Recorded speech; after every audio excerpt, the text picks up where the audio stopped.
go belly up, so we made it our name, and we're still here.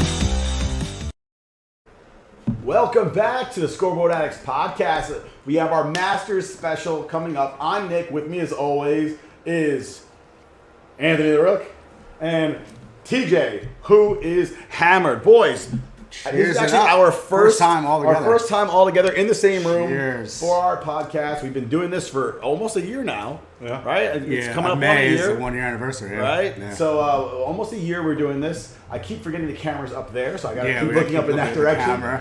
But or look at myself. That's the problem. This is a monumental time. Absolutely. I was talking to you about this earlier before Rook got here. We're at the Scoreboard Addicts pub, and I was saying that this is, a lot of people would talk about the best time of year for sports, and oftentimes we'll talk about the fall being great because, you got the end of baseball, World Series, you got football starting, basketball, hockey, all getting up going, October time frame, right? Yeah. I think right now might be the best time for sports. Only because it's already kicked off. Yeah, typically, Now it's going to start next week, obviously because of extenuating circumstances throughout the sporting community. But normally it would start like right now. Yeah. Tonight is the second night of WrestleMania, which whether you want to consider that sports entertainment, it's fun. Either way, it's a good time. You get the March Madness coming to a close. National Championship tomorrow. National Championships tomorrow. Duke lost. Yeah, go NC. Goodbye, Coach K. Coach K, we'll miss you. Coach L. Miss you, Coach. Very upsetting. You have NBA's winding down. NHL's winding down. It's ramping up, actually, going into the playoffs. Oh, yeah. Yeah. And then you have the Masters starting right now. So other than missing football, which we're all missing football. Yeah. But even then, the NFL draft's coming up in a couple of weeks. Yeah. So I don't think there's anything going on right now, that we're really like suffering. And I think golf gives us it's like fortuitous with it starts out the four majors with possibly, in my opinion, the best major in the Masters. This is the Super Bowl of golf. So to start it off, you started off hot. You go from the waste management. This week, today, the Valero ended. You have that spring wind up of golf getting into the season, and then it comes out with a bang with the Masters, and it is by far my favorite event in the PGA Tour. And it's just you get everything you want. You get to visually see spring hit you in the face. You go down to Augusta, Georgia. Gorgeous. You see those beautiful magnolias and azaleas all over the place. Everybody's outside in T-shirts, cranking beers, eating pimento cheese and egg salad sandwiches. Does it get better than that? I like it because actually this year, because of baseball's delay, the Masters starts the same day as opening day for the Yankees. So it's a pretty big afternoon for us to watch some golf and watch some baseball. What's crazy is having stayed down in Augusta for, a year of my life at this point. I keep going back for work. Yeah. They always tell you that if you're going down around this time, they're like, be prepared to have to live off base because there is no lodging on base. Because soldiers, if you're a veteran, you can go on base and stay on base regardless. So there's a whole bunch of golf fans that are veterans, and they're like, oh, I'm getting lodging at Fort Gordon because it's right there. Literally like a hop, skip, and a jump down the road from the Masters. And that's what we get. So part of your welcome packet, if you're going to school down there, there's it says if you're coming to school down here in April, be prepared to not be able to get a hotel, and you're going to sleep in the dirtiest, nastiest barracks that ever existed on the face of the planet Earth. That's how big the Masters is, man. Absolutely. So let's get into it. Let's start. I did have a package developed, but we've had issues with our internet here, so I had a highlight package I was going to come on, but maybe we'll play a little later. But we're going to be joined by Larry and Pat here from the Bogey Golf Podcast, and we're going to discuss some of our top Masters memories. So just to start, my package included some great Tiger Woods moments, Bubba Watson's awesome shot, Nick Faldo, Jack Nicholson, Jack Nicklaus. There we go. Oh, my first fuck up. All right. So, I Pat, thought you said Jackie Larry, welcome to the show. What's up, gentlemen? Yeah, thanks for having us. How we doing, boys? Disappointed I had to miss your package. Yeah, That's what she said. it was a pretty good package. It was, but yeah, you know what? The unfortunately. problem was his package was too big for us to download in a timely fashion. Yeah, maybe we'll play it Trying to before get good, before but he's we're hiding done behind here. that bar. Yeah, what happened was the package, we started trying to get it in the first place. It's been going strong for a good 10 minutes, though, trying to get that package. Happens as you get older, it takes longer to get. All right, boys. Well, speaking of Masters moments, I went through a couple. We'll discuss more in depth in some of them, but want to hear from you guys first. I'm looking down. I keep forgetting. Looking at the camera. Larry, let's start with you. What one of your most favorite Masters moments?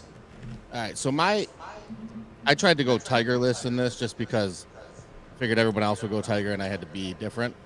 So I was trying to think back, and I think the 2012 Masters is the most underrated Masters. It's where Bubba hit that fucking hook shot out of the straw, and it went to a playoff. He did that in a playoff. It was on Yeah. Easter Sunday, so like even my mom was watching, and she doesn't even watch this shit. So it was just like the whole family's around watching, and it was absolutely amazing. So I think that, and it also had Louis had an albatross on the second hole, which I think was the first or only time that there's ever been an albatross on two. So 2012 Masters went to a playoff, had Bubba's great shot, and you had Louis, who's amazing. I don't think it gets better than that. Yeah, I agree. Actually, that's like one of my favorite Masters moments. I mean, just him winning, the tears flowing, hugging his mom. I think he had just become a dad that weekend too, so it's a pretty big moment for him in his life.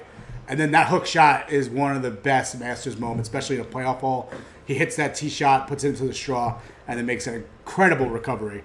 That's definitely, I agree with you. It's probably one of my top favorite. It was like a Masters moments, too. 90-degree hook. Like I've done Yeah, it. it was Never unbelievable. on purpose. It was Right, like but the that, best- I mean, a shot like that, an improbable shot like that, actually hitting, anybody would take that from the fairway. Yeah. That's how hard this is. And people that- talk that about shot like, oh, was he made par, but he hit it to 10 feet. He made par because he only needed par. It was a 2-putt to win. Like Right, if it came down, he was making birdie. So right. Yeah. All right, well, let's go to Pat. Pat, what's your All right, favorite so- moment? So can I have a not so humble brag? My favorite moment was walking through the gates of Augusta, having the azaleas there in your face, and having Condoleezza Rice and Lynn Swan welcome me for the day. Oh, that's amazing. So walking through the gates and Hats Condi off. is there with her hand outstretched saying, "Welcome to the Masters." And some guy Tiger happened to win that year, so it was 2019. Didn't know what I was signing up for. Coolest sports event I've ever been to. Been to the World Series, Stanley Cup Finals, NBA Finals. We're from Detroit, so everything but a Super Bowl. And being honest, that trumps everything. It was. It's as special as it sounds, and our other co-host Evan is actually on his way there right now. So That's it's awesome. it's pretty special.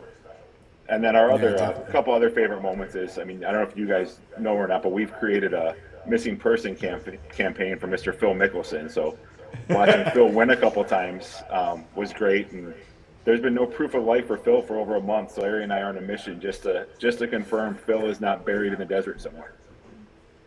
Yeah, I mean, I think the PGA Tour might have taken him out. Them or the King, somebody did. Positive they have. They might have. How about you guys? What are your favorites? I see. I think that that Phil Mickelson shot from the pine straw where he hooked it around and landed it to what was it 3 feet. I think that was one of the greatest shots I've ever seen in my life on a golf course. I mean, just the improbable, and of course Phil pulls it off. Ridiculous. Yeah, I don't have a favorite Masters moment.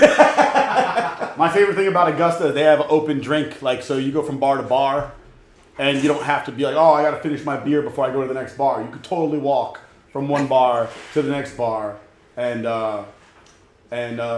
you know, the cops won't bother you. That's my favorite thing in the world. Okay.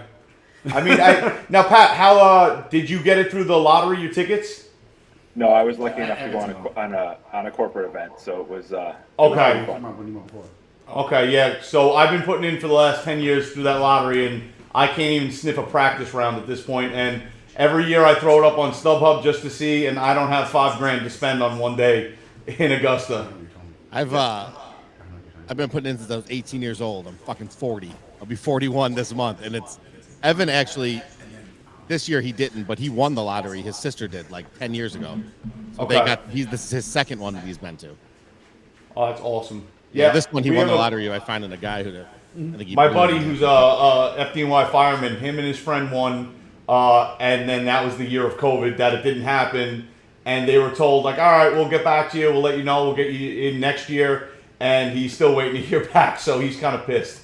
Oh, yeah, I try out every year, enter the lottery, and I have not yet been accepted. But I mean, talk about favorite Masters moments. I mean, mine is kind of like two. I think it's just, I guess the bookend to it was Tiger's first win when he hugs his father. He comes off the green, hugs his father, and then you have the most recent win, 2019, when he hugs his son, and that's just one of those just cool moments. I mean, obviously years apart, but just a generational span of that. From the win, not only one, for his father, and then his father passed away, and then hug his son at the end. I mean, that's just one of those things that get you, which is funny. I was listening to the broadcast again recently, and they're like, "You're gonna turn into a puddle watching this," and it's like, it's true, man. Dude, I'm not gonna lie. I was watching that live, and my wife walked into the living room while he's hugging his son, and I'm like tearing, and she's like, "What's the matter?" I'm like, "Shut up, get out." We were all there with you. That reminds me of the Kevin Smith talking about Wayne Gretzky. Oh yeah, and he's high, and he's running back and forth to tell his wife about Wayne Gretzky, and she has no idea what he's talking about. And she's like, maybe if it's going to make you so emotional that you start to cry, maybe it's time to turn it off. And he's like, you're trying to take me away from Gretzky, and it's not going to happen. If it's going to make you so emotional that you start crying about Tiger, maybe it's time to turn off the TV. Yeah. So I don't know about you guys. I'm assuming you guys play golf. I mean, me, my cousin, my brother were big golf guys, and we always go back and forth with like a what would you do? What would you give up? Like, I mean, if you had the chance of getting handed $100K right now or being a member at Augusta, would you forego the $100,000 and take the membership, even if you could only play there once a year? And I mean, like, all roads lead to me accepting whatever outlandish. I'll cut off a big toe if I could play there once. I don't care. Bro, but then you have no balance. How are we going to skate? I'm with you. I think you can always get money. I'd Yeah. take Augusta Yeah, over. but you're not Freeman. growing another fucking toe back. Put one on. They grow it on a mouse or something. That's science, man. That's We'll cut off one of his back toes. No big deal. They'll grow you a toe, Make the cock, pinky. all kinds of shit they do on mice. But yeah, I think I'd give up.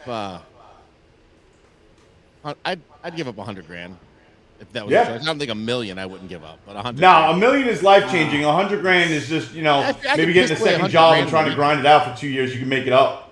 See that right there? That's white people thinking. 100. I'm brown. $100,000 is a lot of fucking money. that's your white privilege talking. Oh, fucking $100,000? Not me. Still dealing with a cough. Can't make me laugh too much, guys. $100,000 for real. Like, it's a lot, but it's not even like, what are you gonna do? Buy a car and then that's it. You got no money left. The government's going to take like 40% of it anyway. So If you let them, yeah. Sure. Yeah. What I also like is always the green I like jacket it when we ceremony. talk about not giving the government money whilst wearing the Stars and Stripes shirt. What was that? I missed that. What you say? wearing the Stars and Stripes and not giving the government money. Damn straight.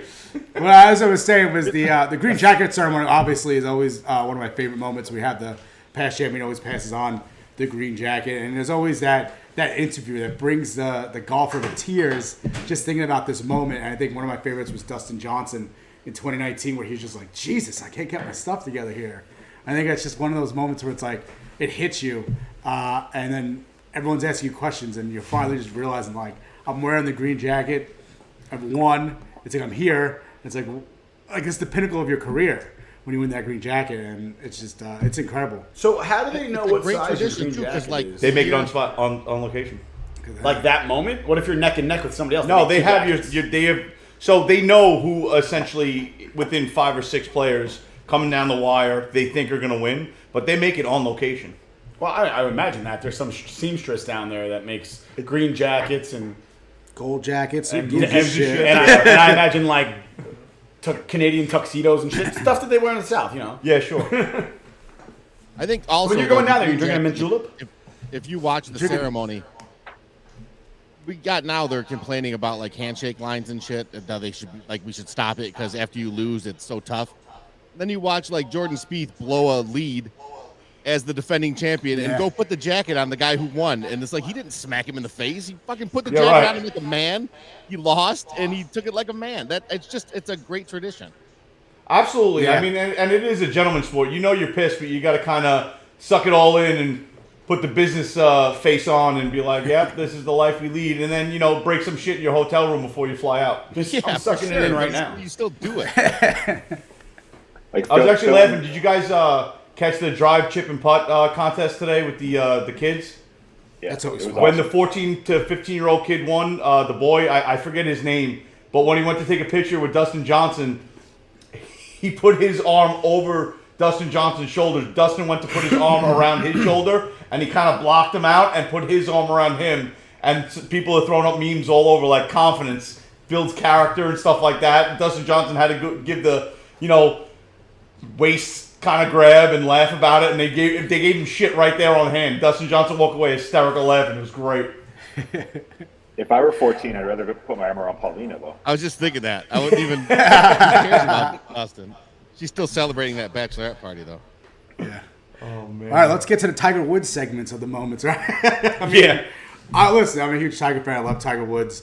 I mean, every single one of his master wins is just always a moment. And one of my favorite, obviously, is the ball. What is the chip shot? And the ball's like sitting on the hole, and everyone's screaming, and then it just drops. That's one of the best. Yeah, the Nike commercial shot. The greatest Way to beat commercial of DeMarco, all right. time. Did it go up? And the best part about that is, I mean, the commentators are just like, he's not even getting it close. He'll be lucky if he gets it on the green. Yeah. I mean, what can you do here? And they're just like absolutely shitting all over him. And like, I feel like in his head, he's like hearing them like a make-believe voice, just like he's not going to make this. And he's just telling everybody to go fuck themselves with that shot. 100%. Yeah, and that shot gets better every year too, because only he can hit that shot. That's why Tiger playing in the Masters is the biggest story in golf. Golf is, I love it. I watch it no matter what. But Yeah. without Tiger, it's not as big. He's thinking about possibly playing, and it's the top story on every golf broadcast. It's crazy. Yeah, no, absolutely. I mean, listen, we got to witness in our lifetimes him redefine the game of golf. It went from, I don't want to say boring, but if you're a golf fan, you were into it a little bit, but to just pure excitement to when he comes in as a 21-year-old and just dominates. Yeah. And I mean, just I mean, his no miss cuts, that's ridiculous. I think it was 150 or 148 or something like that. It's something, yeah. And with him just stepping on the grounds of Augusta, and I said it, I was like, even if he gets through one round and then withdraws the second day and says, you know what, I tried, I couldn't do it. Number one, he's already a hero for stepping out on that course. I mean, for what he's went through before the car accident, with his physical ability, the fact that he's still around and playing and wants to play, the fact that this guy is a buku millionaire, if not a billionaire at this point, or will be at some point in his life, and he still wants to compete just because he just has that drive. Like, dude, if I can get there, I want to beat everybody because the hell with everybody. I agree. That's what makes him great. Like to have everything and to be, he's like drinking shark piss and stem cells and all kinds of stuff to get his leg going. And like he's got nothing left to prove. He's the greatest golfer ever. Nobody believes Jack is better. It's a ridiculous statement, but he's doing all this shit just to get back to play golf when like. If I ever made it, I would sell out so quickly and stop doing shit. It would be ridiculous. And he just keeps pushing and keeps doing it. It's amazing. The only thing he's missing is his own drink. Yeah. Well, I mean, Jack but didn't have listen, it. we've seen it before. What's that? I'm not a tennis fan, but I know she's like 21 or 22, and she's been the world number one and stepped away from the sport. This is the second time she's stepping away from the sport. And Osaka.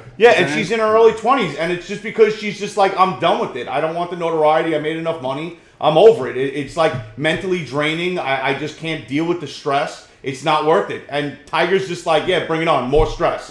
Let me almost lose my leg. Watch what I do. Like I said it before, like this is building up to be one of the greatest Disney movies ever.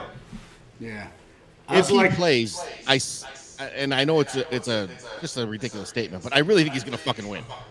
And he can't win, but He's there. for the course. But that's the thing. This course, if nothing else, it's about knowing how to play the course. I mean, like when Bryson DeChambeau was like, "Oh, it's like a par 68 course." It's like, dude, make it to the top 5 or shut up. Like, it's set up so hard and to just test your skill to be able to move the ball right and left and cut shots short and get it to stop on a dime or get something to land soft but roll out a little bit. It's just one of those. That's the reason why they call it the Masters. It's the Masters of golf. It's the best in the world, and it's just a grueling grudge match. I mean, the U.S. Open, they go out of their way to cut the rough 5, 6, 7 inches thick so you can't get out of it, and they go out of their way to make the courses harder. This course stays the same every year other than a minor fluctuation in yardages, and it's still like impossible.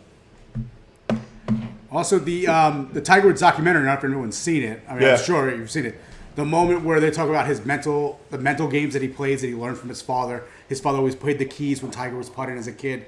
So him mentally is just one of those type of people. He's like a mental assassin. They had that time him and Phil were they're in contention the last day, and Phil hits a beautiful drive, and then Tiger comes out with his 3-wood, hits it even further, and then Phil turns to him and says, "Do you always hit your 3-wood that far?" And he says, "No, further." Like, that's like the balls on this guy to just fuck with people, and I love it. I mean, Tiger Woods is out there. I'm putting money on him to win. It doesn't matter. I got money on him. I put money on him to win in 2019, and I was the happiest person. Same here. So we will once again. So we're almost running out of time for this segment. But before we do, we got the download for the Masters package. I'm laughing because the package joke Let the package. It's a dick joke, and I laugh at it. We got every Rook's time. package, guys. Look at We Rook's got package. We got Rook's package coming up right now. But we're gonna go to it, and then we're gonna come back to you guys, say our goodbyes, and then we'll move on. I have the mouse. I forgot. It's so here we go. Augusta National, home of the Masters, with such iconic views and iconic moments. The joys of victory.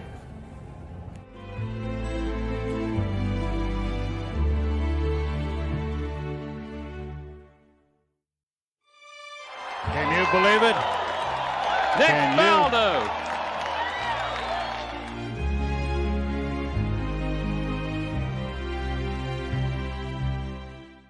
The biggest shots and the biggest and brightest moments.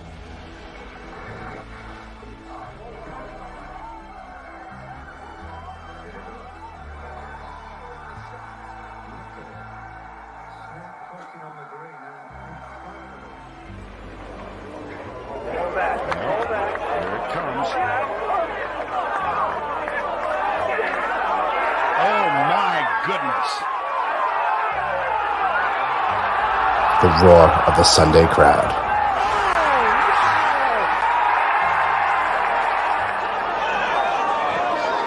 Is it his time? Yes! At long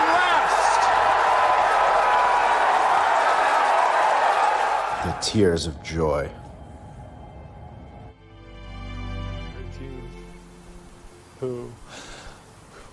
Jesus. Who gives it? I can't even talk. Play the most precise golf under the most extreme pressures, and so I've come out great, but I do feel sorry for Craig. And of course, the green jacket.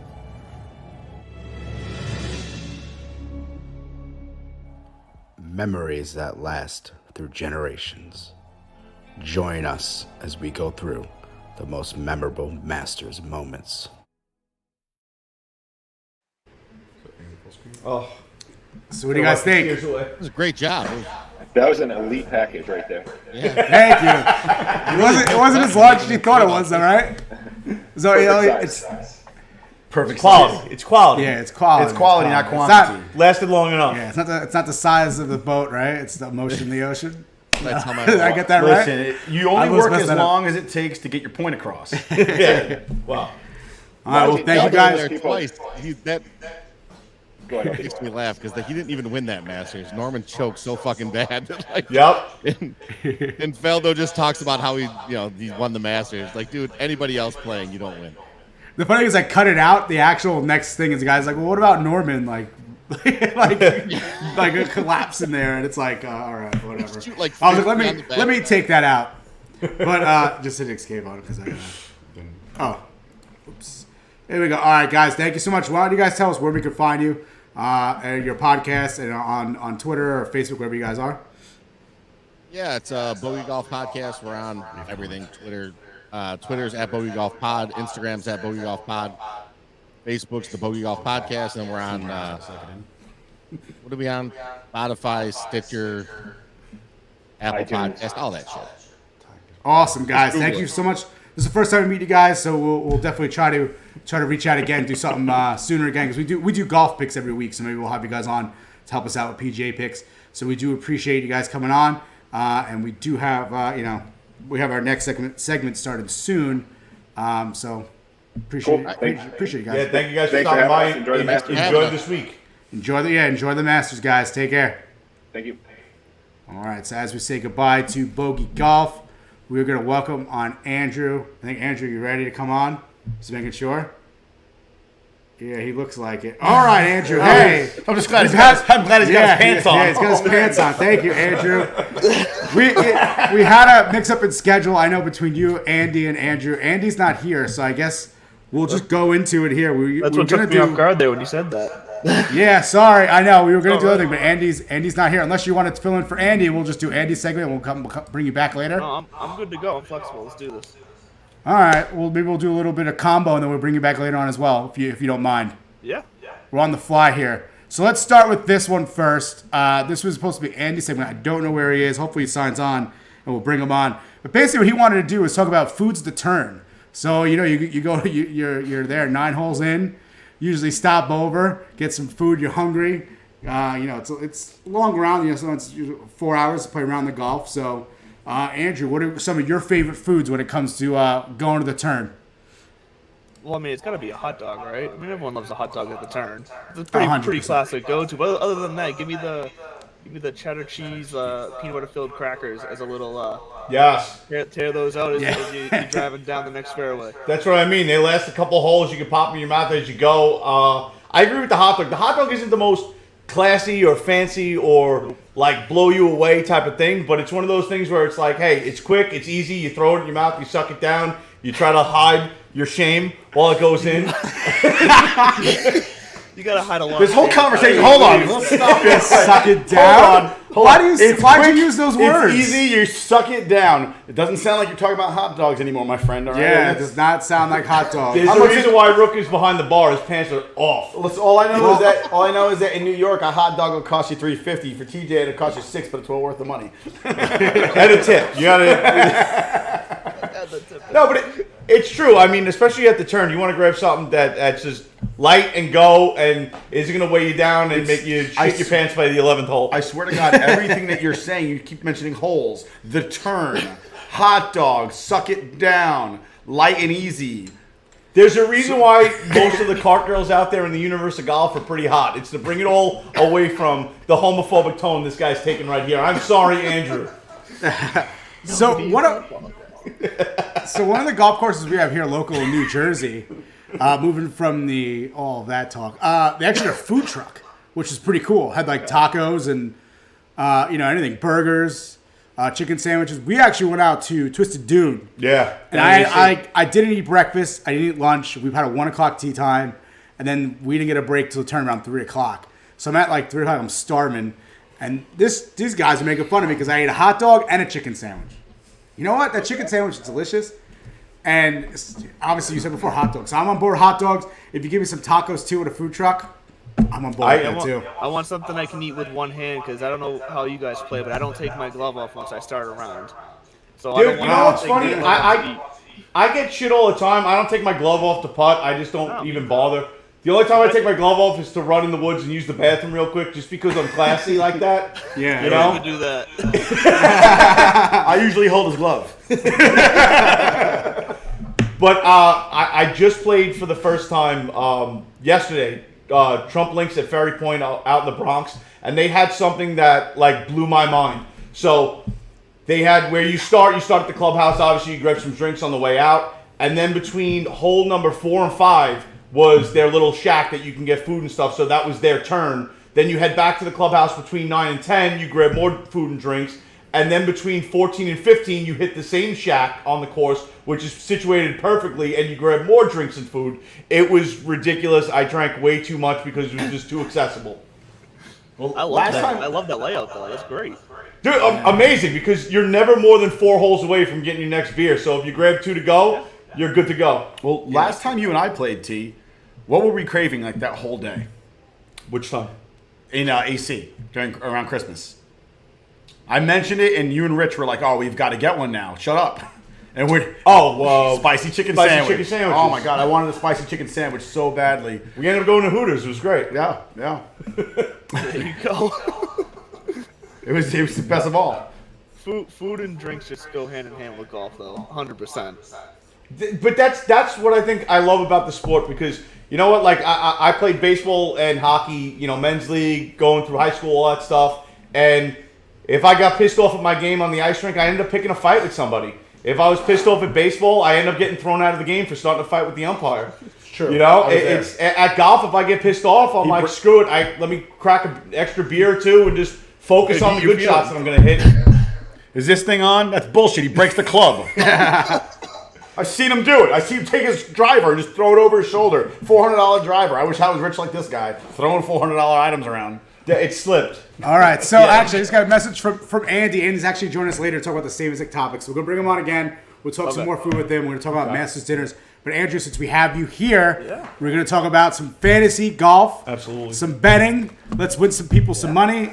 I don't know. They don't sponsor. No free sponsors. No free sponsors, Nick. Come on. Wait a second. Let me get some of those. What are you doing? This is 2. Free sponsorship. Turn it. You mean I gotta drink my drink like this so you don't see anything? Yeah. Block those out. Come on, guys. This is live television.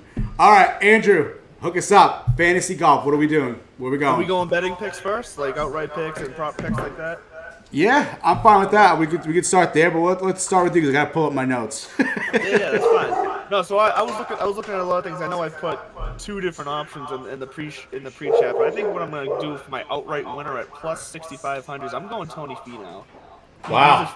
He's a favorite. He's always a favorite of mine at Augusta, and it just feels like he's been quiet. He's been waiting for this, and you're getting him at good value because of how quiet he is. 6,500, considering his past year of consistent, top 10s and just being at the top of the leaderboard.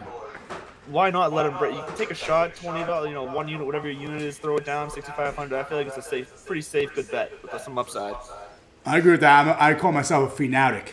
I love Finau. I bet on him every time. Top 10, top 20. Give me outright winner for Tony Finau. I mean, he's one of those guys who's just always there, and when it comes to a tournament, he's always in the mix. Well, not lately. This year's been a little tough. But last season, every week, I would bet a top 10 or a top 20 on him. This year is weird, though, because, there's been 9 brand new first-time winners on the PGA Tour so far this year, and this year is just getting going. So it's one of those odd off years, but it's great for bettors. If you're throwing a long shot out there or even a middle-of-the-pack guy, you have a chance of making some money. I love it. Oh, yeah, definitely. And I do feel like Finau's almost been playing kind of quiet and slow on purpose. It just feels like he's usually so much more competitive every tournament leading up to it. It almost feels like he's purposely planning himself out for the Masters this year. So I'm curious to see what that looks like for him. Yeah, absolutely. Definitely. So I think you want to go myself. I really like Dustin Johnson right now, just because of the poise he showed and just the heart and the amount of holes he put in to get where he was with the Dell match play. I thought he played lights out. He won there in 2019 or 2020 rather. Yeah. He's been in the mix a lot there. I feel like, especially what we don't see from Dustin Johnson really is the he has the driver ability, but Augusta's one of those places where you have to be accurate, you have to be calculated, you have to play that mental chess game. And since he's won, and how he's playing this year, I just like him as a pick. I know he's one of the favorites. I think, let me pull it up right here. I think he was going off at like plus 1,600, if I'm not mistaken. I just had it up. Just went away. Dustin Johnson plus 1,600, yeah. Yeah, so I was right. So plus 1,600. I mean, it's just one of those ones, but I'm not going to lie. I have money spread out all over the place just because I love this tournament. I love being in the mix, and I love using FanDuel for their cash out option. So if I get lucky enough and, you know, a Scotty Scheffler, Sam Burns, and, you know, Dustin Johnson are all in the mix on Sunday, I can cash out too and roll the dice with whoever I think is going to win, still make a little bit of money. And I got to say, I threw $20 on Tiger Woods just because he's in the mix. I mean, he's showing up. Do I think he's going to win? No. Do I think that if he does, I'd be surprised, or this would be set up for the greatest, like, just the golf moment, like the thing we'll talk about for the rest of our lives until we're buried? I think this is it. And if anybody can step up, I mean, the guy played on a broken knee. The guy played with torn ligaments. The guy played with a jacked up back. Came back after back surgery that any of the rest of us would be sitting on a couch like, yeah, no, I'm just going to do remote lifts and 16-ounce curls the rest of my life. No. If anybody can come back and make a statement, it's Tiger Woods. And with this course, he doesn't have to be the longest out there. He doesn't have to, play anything crazy. He just has to play the course and be calm, cool, collected, and calculated. And I think he can do that with ease. And I think he definitely puts everybody else on edge, and all eyes are going to be on him. If he comes out and has a good first round, you're going to see some people shaking. I'm still flabbergasted about the shameless FanDuel plug. They make me money. I don't care. No free sponsors, dude. It's not free. I have a shit ton of money that I cashed out in the past 3 weeks. That says different. All right. All right, well, going into my outright pick, obviously, I know you already said Tony Finau, so I won't go with Tony Finau, even though he stole my pick. I do like, one of the guys we've talked about on our podcast probably weekly has been Victor Hovland. He's been hot. Yes. I'm like, he's going to break through. There's going to be a time that he's going to step up, and I think this might be the week. I'm going to go with Victor Hovland. He's at plus 1,800 on FanDuel right now. And another guy that I like too, just trying to find it, I like to give a couple picks. It's fine. That's what I always do. I spread my money around. I don't just put it on one guy and just like hope for the best. I'm like TJ. We put a couple maybe $50-$100 on this. Yeah, spread it all out. You know. So my other guy that I've liked that's been playing really well is Matthew Fitzpatrick, trying to break into in America. This might be his time. I mean, I'm gonna go with him. He's plus 7,000 now, so it's a really long shot. So I always like to pick one sort of not too much of a long shot, and then obviously the further long shot. So that's it. That's going to be my outright winners for Matthew Fitzpatrick. And I think the wedges are going to kill Hovland, especially around here. Listen, it's the bane of his existence. And if there's one place you need to be accurate with your wedges, it's on greens that you can land it 30 feet behind the hole and then roll off the front of the green. Yeah. All right, well, just shit all over my pick. I will. I think I have a pick. I think. Hold on. You think? Okay. I have a pick. Oh, you're just gonna wing it. I was gonna go. You know what? It's not a great pick. I swear to God, I had no idea what the odds were. What is it? I just went John Rahm. In my head, I was like, I like that guy's name. Oh wow, the former world number one. Look out! Why'd you pick Scotty Scheffler too while you're at the new world number one? I know very little about. He's been pretty hot. I know very little about golf, but I'm pretty sure John Rahm's Spanish. He is. Yes. That's why I picked him. Okay. Flat out racism. Wow. This is a Spanish guy. I went with the Spanish guy because I'm brown myself, so I was like, you know what? I'm rooting for brown people. That's fine. He's having it down here. Good luck. I'm pretty sure he's Spanish from Spain, though, which would make him white. But I'm going to go with it anyway. Our ancestors speak the same language. That's true. A lot of anti-white racism going on right now. So sentiment, not racism. Wait till we get to the... Because I actually have another good, kind of prop bet that I think could be beneficial here. Do you guys ever play the 3 chances to win? No. What's that about? So 3 chances. I mean, it's exactly what it sounds like. You got 3 guys who have a chance. If either one of them win, or if the 3 win, you win the bet. So at plus 3,500, Finau, Webb Simpson, and Jason Kokrak. These are all guys I got ranked pretty high in my rankings this week. If I'm gonna bet Finau to win outright, I'm gonna take a shot at plus 3,500 for all 3. Especially if you're getting 2 extra guys thrown in the mix. Why not? Exactly. And Simpson's someone who has, 4 top 20s in the past 5 years here, I think. I just had it pulled up here. It was... he's got 4 top 20s in the past 4 years here. So he's somebody who could break through, and Jason Kokrak is one of those kind of lesser-known guys who could break through it, like you were talking about, from the middle of the field here. I don't mind taking that at 3,500. Absolutely not. What's your normal 1 unit bet? Like I usually stick around between $15 and $20. I don't get too crazy, but I feel like that's enough to where you hit. You're still making a couple $100 and not like this guy betting $2.50 and clearing $60. Win. No, I usually do like 5 to 10, depending on how confident I am on somebody. I'll probably put $10 a fee now because I'm an idiot. But like that's what I do. Usually, if I like the guy, I'm gonna put a little more on it. I don't do like 15 to 20. Listen, I'm not crazy with it. I'm not a high roller. And first of all, I also put like 20 bets down, so I'd rather pay the $200 anyway. Show a little respect. I just like to spread it out. He's a baller on a budget, okay? He doesn't make it rain, he makes it hail. Drop change on it. Exactly. Just trying to. Oh. So we have I'm like a $10, $15 unit kind of guy. Yeah, that's what I am. That's how I do it. You have any other insight or fantasy you want to get into? Or Well, if we want to talk about fantasy, bringing in like the ownership and salaries, going back to Tony Finau, only coming in at like 10% owned, and what was his price here? He was disrespect. So $8,100 and 10% projected ownership right now.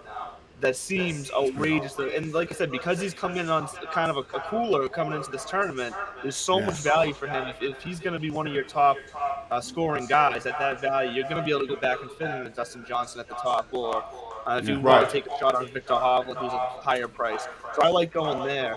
And if you want to take a really crazy shot on some lower guys, someone like I said, Jason Kokrak I have ranked out pretty well this week. I have him ranked out in, where'd he go here? I think he's 16th in my model at 7,200. So I'll take a little bit of Jason Kokrak this week. He ranks out top 20 in 3 of my 5 key stats. And if you want to know my key stats, I'm going stroke gains putting, stroke gains approach, strokes gained par 5, strokes gained ball striking, and then driving distance. So Jason Kokrak comes in pretty nice in all those, and he comes in nice and cheap at 7,200. So like I said, this is going to be one of those weeks where I'm looking for some value, and because it's a tournament where usually a big name has a good shot at winning, you gotta unfortunately pay up for some of these higher price guys like your Dustin Johnson. Now, what do you think about? Talk about disrespect. Hideki Matsuyama is kind of like dropping to the middle of the pack. I think his odds were like plus 3,500 or something like that. Yeah, it's plus 3,500. I mean, I don't think I've ever seen a past winner come in like with 20 guys above them or 15 guys above them like that. It's kind of crazy. So that is crazy because Matsuyama, if you've paid attention at all this year, he's having one of his most consistent seasons he's ever had. So he hasn't really had that high-end performance. But if you look at his past seasons, he's either top of the leaderboard or he's missing the cut. This year, he's been consistently in that like top 20, top 30 range. So I've mentioned it on our show a couple times where he's having himself a pretty good year. And, he, as far as DFS goes, being priced at 9,300, and let me see what his ownership was at. He was at, but he's coming in at 5% owned, calculated ownership. That right there, like that's the guy. If you're going to pay up for somebody, that's the guy in that group you're going to want to pay up at that 9,000 range because he's been playing consistent. Of course, he's obviously had history and knows how to play here. So you're telling me you can get a Dustin Johnson, a Tony Finau, and a Hideki Matsuyama, and you're still going to be able to get some guys in the 8K range and the upper 7K. Like, that's a good place to start for this week. Absolutely. Yeah, definitely. And, do you have any, I don't know, ex-TJ this too, but any long shots here? Anyone you want to, like, take a chance on or risk on? Someone low money that could possibly, bring you the money? I think Phil Mickelson, just runs out on the course and disrupts the entire tournament. I think I saw that prop bet somewhere. Phil Mickelson runs out naked during the Masters, plus only 100. It's very weird. What do you think, Andrew? Any long shots or any? He's pictured Phil naked now, so he's like, I can't think. Oh, sorry, I had to take these pictures off my computer. No, I'd say my long shot this week, and he's been my long shot a couple times this year, but I'd have to say Gary Woodland. Being 6,900, he's coming in around, I think I was checking 9% calculated ownership right now. So, like I said, you add him to that mix of three guys I said before, you're definitely going to be able to get another high-end 8K, low-K, 9K guy in there. So I like Gary Woodland, who has had some shining moments so far this year for a guy who's been a bit inconsistent the past few years. Especially, you know what, the last year and a half, he makes those runs on the leaderboard where he looks like he's going to make a move and then kind of fizzles out at the end. But it's like he has the tools to do it. He just can't close. But at this point, we're talking DK points, we're talking FanDuel points. So all those runs still add up to points that are going to be valuable to you. So I definitely don't mind taking a stab at Woodland as a long shot. Yeah, definitely. Yeah, I always like Woodland. Yeah, absolutely. I mean, I mean, if I'm going long shot, I don't think it's going to happen. But I like Paul Casey as a long shot, plus 7,000. I mean, the guy definitely plays well enough. It's just, does he play well enough here at Augusta? I mean, historically, not really. Yeah. But he has the tools. He's played well this year so far. He's been pretty consistent. So for a long shot plus 7,000, I'll throw $5 or $10 on Paul Casey. Yeah, I'll take that too. Yeah, Casey's Power 5 scoring is the only thing that worries me when it comes to him. Right. It's the one thing that he's down on, and he's still coming in around like 12% projected ownership. So he's, for me, I probably won't go there for those two factors. But you're right. He's had some moments this year where he's definitely usable. And this is my guy earlier in the year. I predicted Cam Smith to win the Players. I'm going to go with him again for the Masters, but I'm going to go with a top 10 pick. I know you had said, you'd messaged me before. You said you're going to go with Cam Smith. Then you switched over to Tony Finau. But Cam Smith top 10 plus 150. So it's pretty solid odds. It's on DraftKings right now. It's a little FanDuel early. doesn't have Sunday before the Masters. Right. I don't have on FanDuel, but I went to DraftKings to pull it up. I know TJ hates when I go to DraftKings. So, but yeah, plus 150 for Cam Smith. Dustin Johnson plus 170 for a top 10, and Victor Hovland plus 190. Those are some of the guys we like. And Tony Finau, give me 1 second. Let me try to find him on here. Well, Tiger Woods plus 330 in the top 10. Let me see if I can find Tony Finau real quick. Plus 600 in the top 10. So that's actually pretty good odds for Tony Finau. He's a guy who's always in the mix on that Sunday. You know, he likes making a move on moving day there Saturday. But we are coming to an end on this segment. You're gonna come back though. Later on, we're gonna see you during the fantasy, along with TJ and your. Oh no, I'm sorry, you're not in the fantasy. Were you? No, you were. You were. No, you know why? Because we had a mix-up. We had everyone was supposed to do it, and then it was Andrew. Andrew filled in for us last minute. We appreciate you. So yeah, Andrew, your co-host Bud, and then TJ. So we're going to that next. So we're gonna see you in a little bit for the fantasy Jeopardy. The Jeopardy, and then we're going to we're going to get back again later on 10:50 for the. Around that time for the picks and everything. So we're going to see a lot of Andrew in this one. Divots and Pivots on Twitter. He's joined us before on the show. We'll probably have him back again. Are you on Instagram as well? Instagram? Or no? I'm not on Instagram at the moment. I got to get one created for the show, though. Okay, so you're on Twitter. And then your podcast, we found, where can we find your podcast? So at Divots and Pivots on Twitter. You can find Divots and Pivots on Facebook as well. Just search that name. We're on all the Spotify's, iHeartRadio, Apple Podcasts, all the main podcast places you can find us. So, and then obviously Tiki Live, 10 a.m. on Wednesdays is when the weekly show airs. So you can catch our picks right before the tournament starts on Thursday. So definitely check us out. All right, perfect, Andrew. Thank you for joining us. Now we're going to go, before we go to the TSS Fantasy, we're going to go into our local golf expert here, TJ Doyle, going to give you a couple TJ's tips. So check it out. Thanks for hanging with us. Andrew, we'll see you soon. Welcome to TJ's Tips, hosted by our golf expert and amateur male model, TJ Doyle. Today's lesson is the best way to add distance to your drives.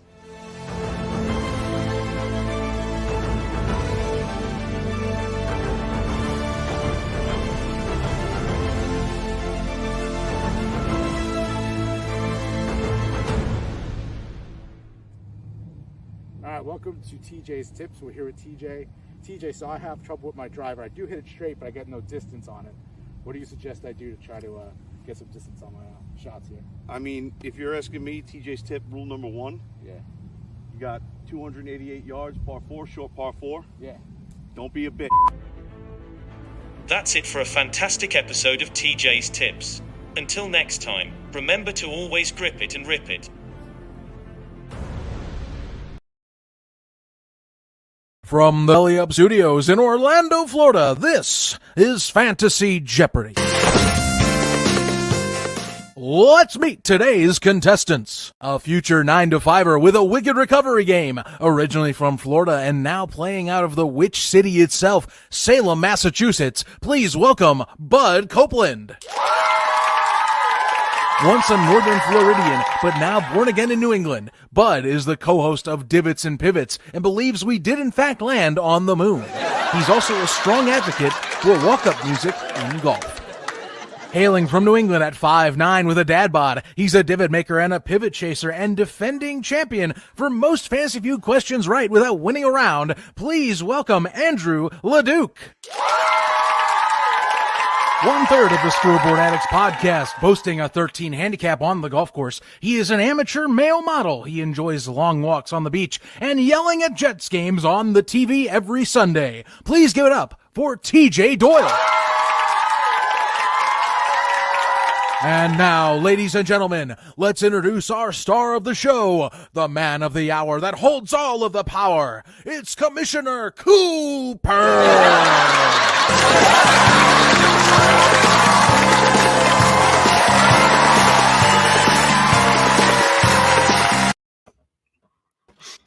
That's right, ladies and gentlemen, extending the Masters coverage here live for you with some Jeopardy. You guys know the contestants already. We went through their wonderful promos. So let's get it started and we'll get over on our categories here. First one is hit me with your best shot. These are the best ranked shots at the Masters. I believe this was on sportsillustrated.com. So that's where you can find that list at if you want to look. You'll have to guess who made the shot in that category. Amateur Hour, these are the best amateur performances in Masters history. So you'll want to check that out. A hole by any other name. Those are holes at the Masters. You have to guess what the names are. Green with Envy, those are Master winners who have won multiple times. You'll have to guess who those are. Georgia National on my mind. Those will be little clues and stuff regarding Georgia National. Little fun tidbits and fun facts I found out about that. All right, so we drew backstage. Bud, you got to go first. Pick a category, brother.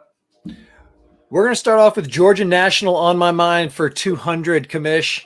Georgia, and he's going easy speasy off the bat. Here we go. This road, named after the state native trees that line up on each side, extends from the gate to the clubhouse. Magnolia Lane. What is Magnolia Lane? What is Magnolia Lane is correct. That sounded like, Bud, you're in control, sir. Good job with that one. You control the board. Go right ahead.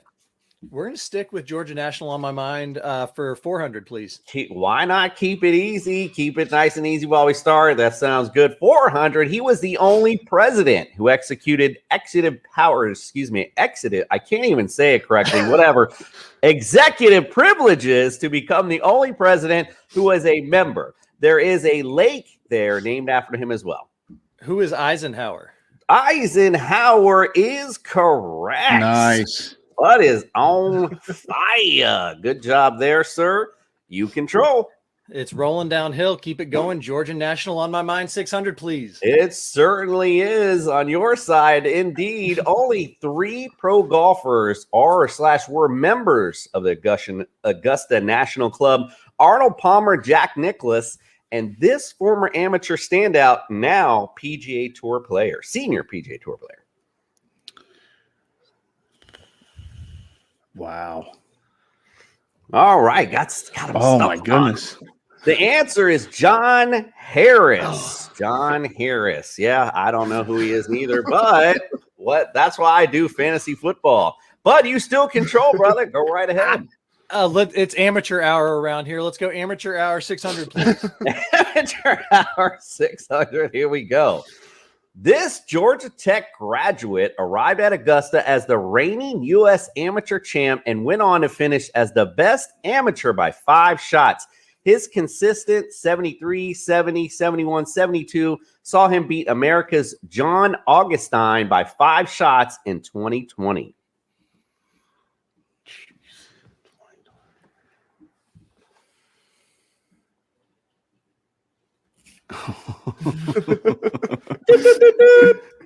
Andy Ogletree is your answer. It was a name I actually had heard of before, so I just can't believe you Wicked guys. specs on that kid.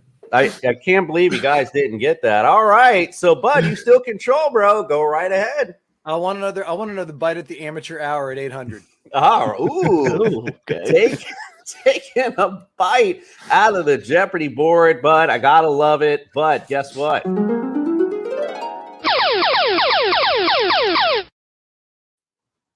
It's our first daily double. You found it already. Amateur hour for 800. How much would you like to wager? Let's whatever I've got. 800, please. It sounds good. Here we go. All right. Having finished second in the U.S. Open, the American golfing public were excited to see how this 21-year-old would get on at Augusta, where he had tied for 13th the previous year.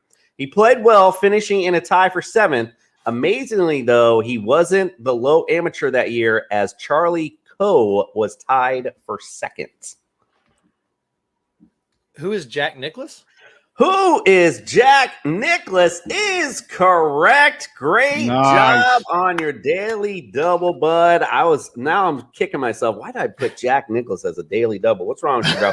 All right, you're still control, Bud. Go right ahead.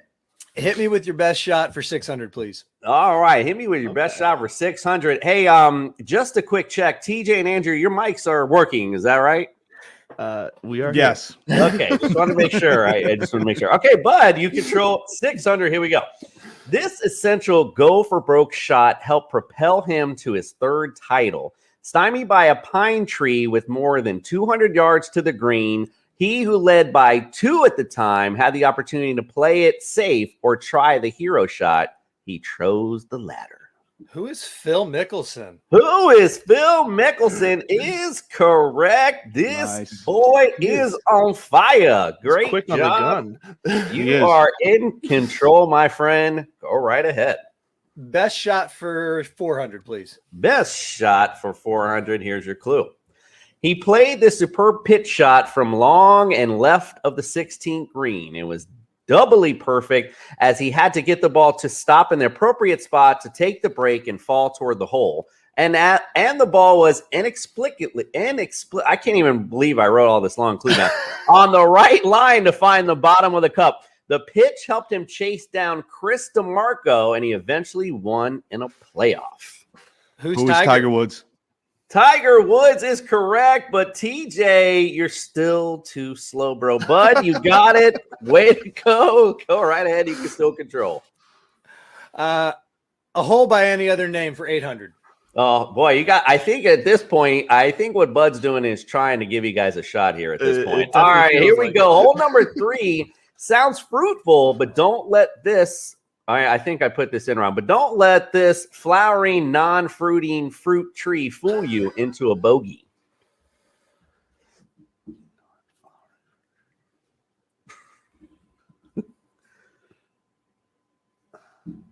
Jeez. All right. That was the flowering peach at number 3. Oh, okay. All right. Well, if you don't know, now you know, Bud. You are in control. Go right ahead. Still. Green with envy, 600, please. 600. Here we go. Big Pun wouldn't like this golfer winning any more as he finished his career with 3, 61, 74, and 78.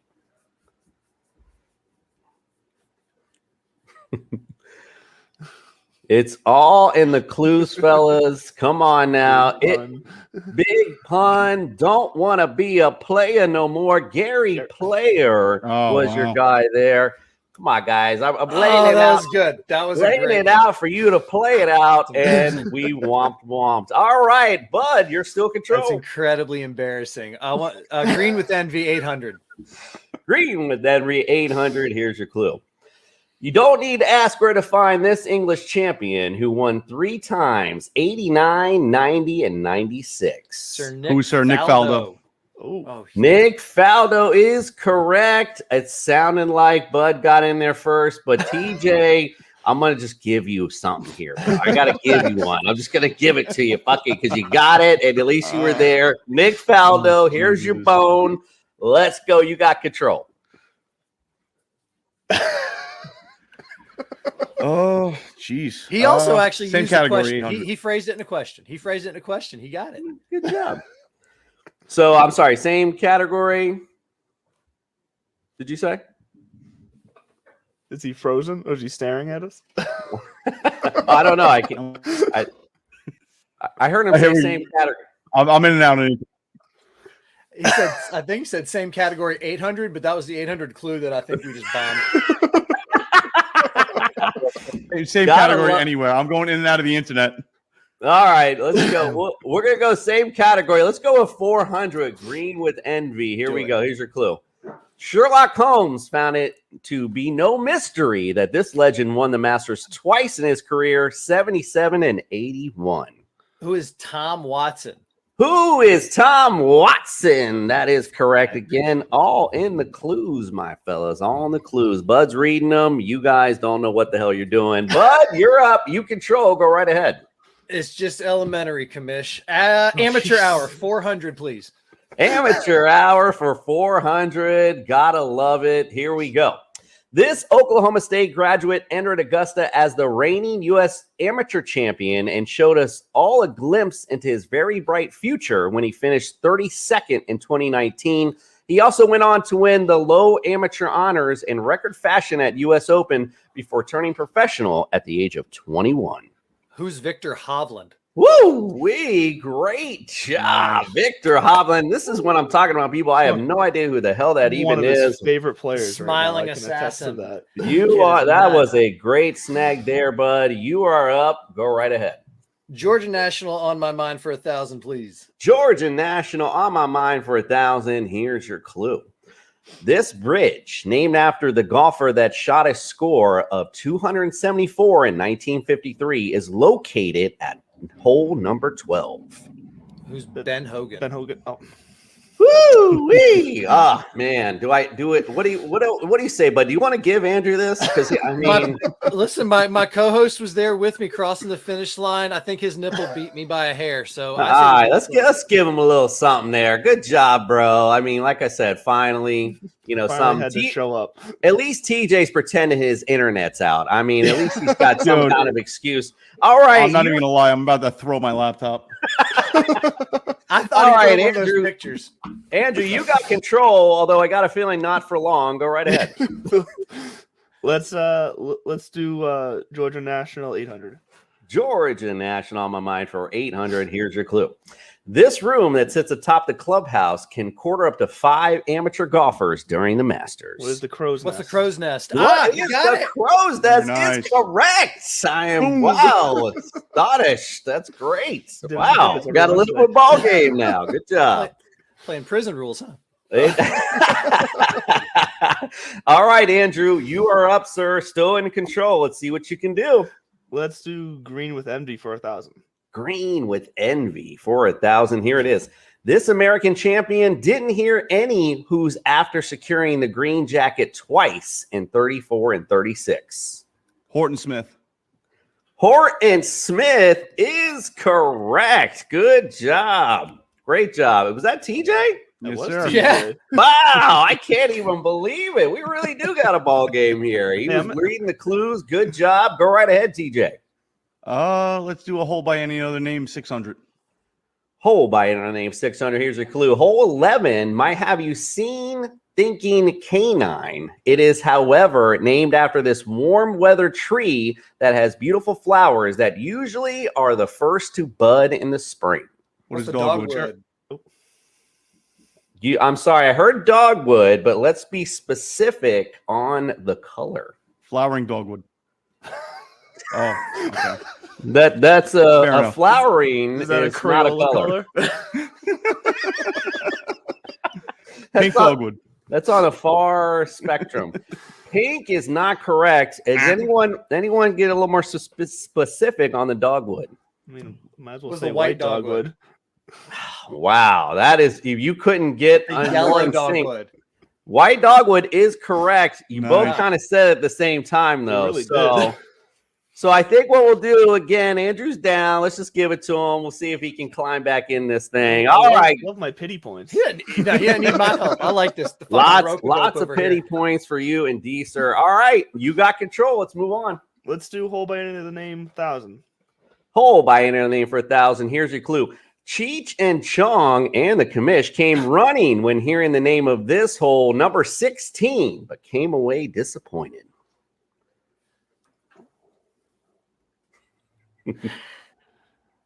Throwing me with that. Oh, clue, there's man. yeah, I'm trying to reach for a pun about something green. All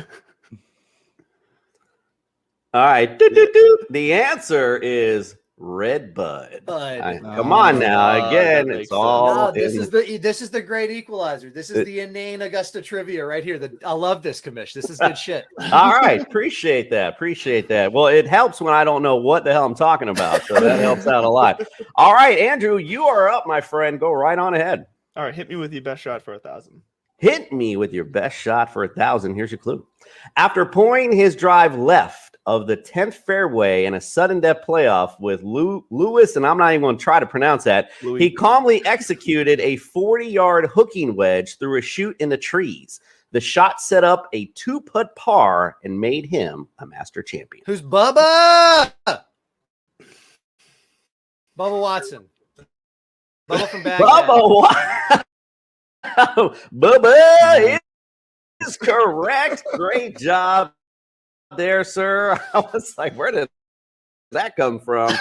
Good job on that one. Go right ahead. Hit me with your best shot for 800 again. Hit me with your best shot for 800. And guess what?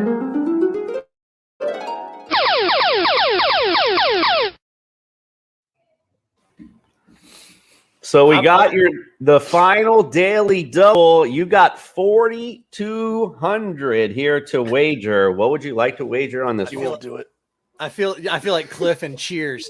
We're gonna do 800 again because that's what I landed on, and you've been coming with some freaking things out of nowhere. So 800 commission. 800 showing no fear at all. There he goes, 800. Staring down Greg Norman in a sudden death playoff, he found himself 140 feet from the cup and well off the green after his approach. Norman was in a decidedly better position. He hit the bump and run of a lifetime, and the ball inexplicably fell in the hole for a birdie 3. However, they could not sink it, leaving this way for this master champion.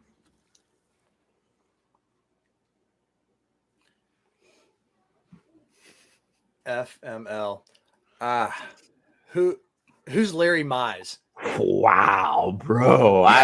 The respect that is built today is going on for lifetimes. Not only do I not know what I'm talking about, I can't even type it correctly. I don't even know what I said here. I'm not even reading it right.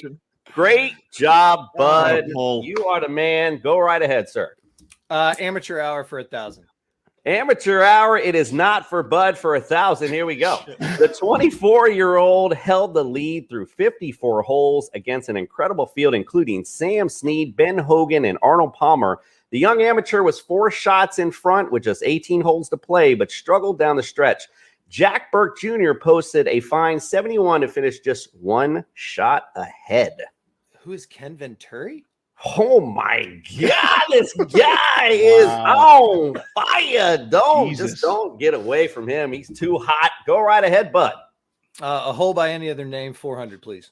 Yeah, you might as well just let these guys get the ends here. Hole number 5 was certainly not stolen. It was actually named for this plant that produces large, fragrant flowers, which may be bowl-shaped or star-shaped in shades of white, pink, purple, green, or yellow. What is azalea? Azalea, it is not. No, sir. I tried. It was a good try. I forgot. I'm supposed to be doing the negative points. I just feel so bad. I'm just gonna keep it there for you though. Anyone else got a guess? All right, it's all again in the it was stolen, so we're stealing magnolias, bro. Come on now, you know what I'm saying? Leaving it there for you. I was leaving it there. Magnolias. God, you kill me. The Leaving written it there. hints are very impressive. All right, all right, but you're still in control. Go right ahead. Let's end the misery. A hole by any other name for 200. And the misery indeed. Hole number 8 is named after a high climbing vine known for its bright color flower, which gives the plant its name. What is kudzu? Kudzu is not correct. Bud, was that you? Yeah. Bud. Wow, I can't believe you got something wrong. Anyone else? All right, we will. It is the yellow jasmine was the answer to that question. All right, go right ahead, bud. Yeah. Green with envy, 200, please. Green with envy for 200. Here's your clue. Most of us would love to take a sip from this Hall of Famer's drink of success, who won the Masters 4 times in 58, 60, 62, and 64. Arnold Palmer. Arnold Palmer. Yep, Arnold Palmer is correct. Good job there, my friend. Go right ahead, TJ. Close us out. Oh, geez. Hit me with your best shot, 200. Hit me with your best shot, 200. During the final round of the 75 Masters, he rolled in a 40-footer at the 16th hole to tie Tom Weiskopf for the lead. Weiskopf bogeyed the 17th hole, and he parred his way to secure his 5th green jacket.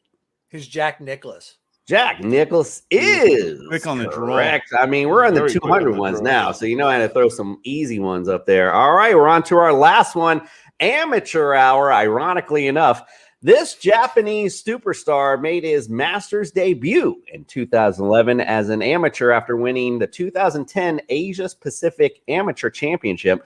He finished 27th in 2011. What made his performance even more impressive was the fact that he wasn't actually going to play in the tournament, as he had spent 3 weeks prior to the Masters helping back home in Japan after a devastating earthquake hit.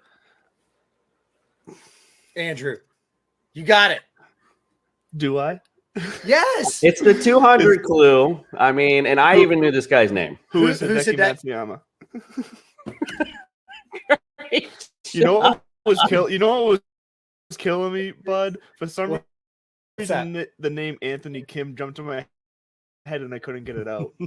AK's been all over the place. We'll talk about it next week on the show. He's all over the blogs. I mean, listen, that was a great job by Bud. I mean, you guys came in, though. You guys did good. But don't forget now, we do have Final Jeopardy. So right now, Bud, you got 6,000. We got 26 for LeDuc and 2,000 for TJ. Here is your Final Jeopardy category. We'll play that first, and you can figure out what you'd like to wager.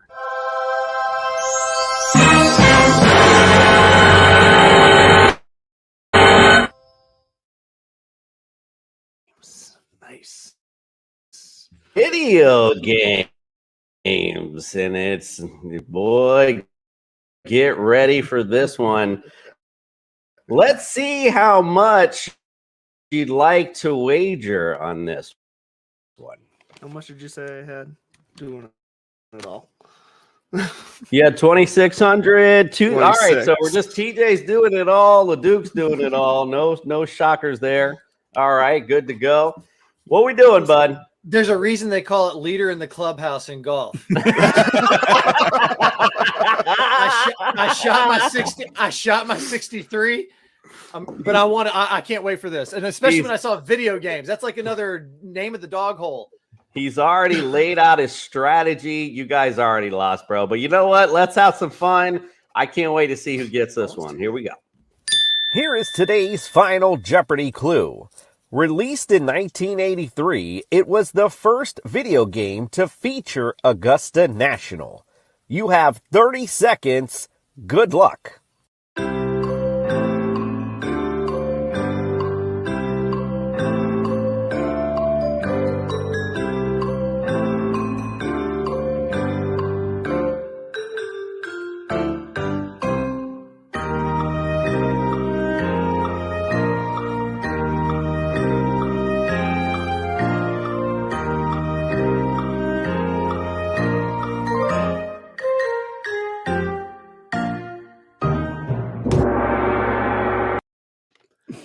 To prove I wasn't cheating, I don't know how to spell this, but ooh.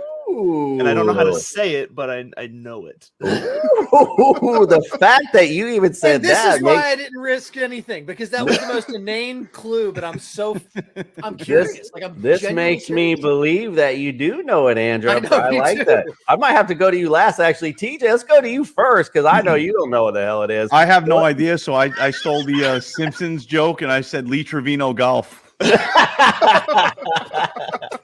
Funny as hell, but incorrect. All right, let's go, Bud. You're going to be our champion anyway. What do you got just for shits and giggles? I had no idea either. I said Jack Nicklaus's golf. I was like, what the fuck is going on Right, here? I mean, it's a good stab. He's an old timer, but he's not. He's no John Madden, that's for sure. No, John Madden. All right, Drew, you got me excited. I think you might have snagged it. Go right ahead. Let's see it. So I'm gonna butcher this, but it's like Hugashimata Augusta or something like that. Like I don't.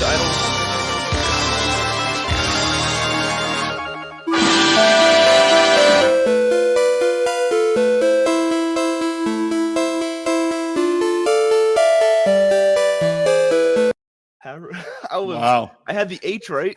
This is close enough, dude. Jesus, bro, you came within 800 of your co-host here. That was a huge snag. Huge snag at Final Jeopardy. The Divots and Pivots show every Wednesday. That's exactly right. That's why you want to see Divots and Pivots. They can pull out facts for you like nobody's business. Look out. Fellas, it was a pleasure. We're going to kick it back to the fellas over at the Masters pregame show. Guys, I hope you had a good time. We appreciate you guys. Check us out. Check out TSS Fantasy 2 for all of our great stuff. We like to do lots of fun games like this. So check out, and of course, Scoreboard Podcasts are doing a great job. Scoreboard Addicts Podcast is doing such a great job with the Masters today. We appreciate you guys letting us do this. So appreciate you guys. Enjoy the Masters, and we are out.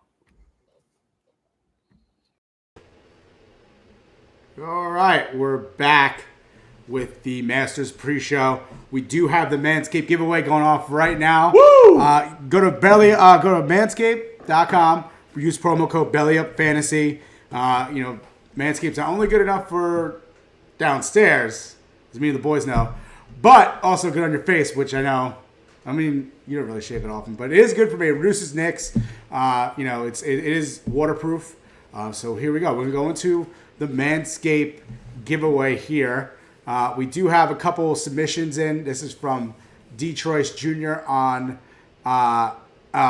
Twitter.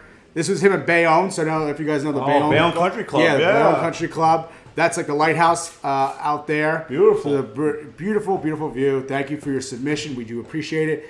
And then we also have BM, which is B. Mullins. He went with the dick face theme, which is perfect because this is Manscaped. He looks like he did a pretty good Manscaped on his face. Yeah, absolutely. I mean, those chin balls are nice and smooth. Yeah. He's a ball So chin. that's number 2. And then we have a video submission from Instagram. Is this the one? Yeah. From Bob Sem. So we do.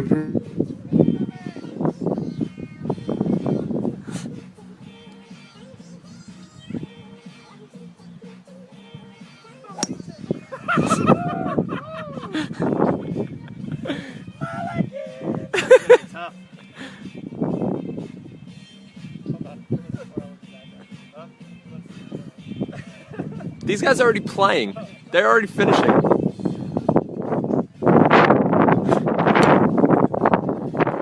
And there it is. So that was it. So guys, do a quick vote. There's 3 of us. I'll let you guys vote. I'll be the tiebreaker. Oh, this is harder now. Yeah. We don't have a lot of time, guys. So we got. I mean, that was an awful golf shot, but I mean, the Teletubbies added a little extra to it. You know what the Teletubby one I really loved about it? In the background, you hear Funky Town by Lips. I think it's Lips Inc. sings that song. So I'm gonna go with Teletubbies as well. Okay. What are you going with? It was tough. I was looking at Teletubbies and I was looking at Dick Face, and I was like, which one do I go with? Because you can shave up and you can shave down. You know what? I want to make this harder on Rook, so I'm going Dick Nose. Okay, I'll go Teletubbies. All right, and we don't have much time, so I'm gonna go Teletubbies. Bob Sam we're going to reach out to you. We appreciate you reaching out. So we're going to go once again to a TJ's Tips, but our other sponsor we have here is Yeats. I'm just going to pull up. So go to Yeats.com. They have great sunglasses, patriotic sunglasses, a lot of good stuff. So use promo code BELLYUP and go to Yeats.com and get some awesome sunglasses. So we're going to do a TJ's Tips followed by our long drive contest and our part 3 contest. So stick with us. And here's some more TJ's Tips. To TJ's Tips. Hosted by our golf expert and longtime Jelly of the Month member, TJ Doyle.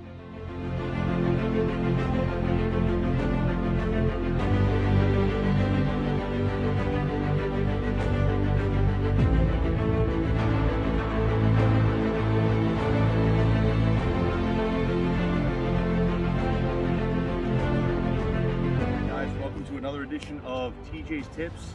From the tips, we're not playing the tips today because the tips are over 7,200 yards. We're playing the blue tees, and we are at Trump Links in Ferry Point, the Bronx. And TJ's tip number 2 is when you can, spend the extra money and play a pristine course like this.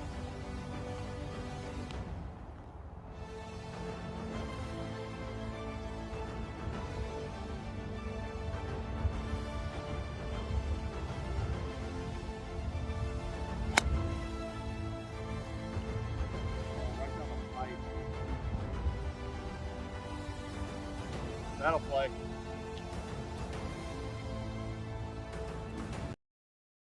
What's going on, guys? We're here at Swing Loose Indoor Golf. We're going to do a couple competitions between me and the guys from Scoreboard Addicts Podcast.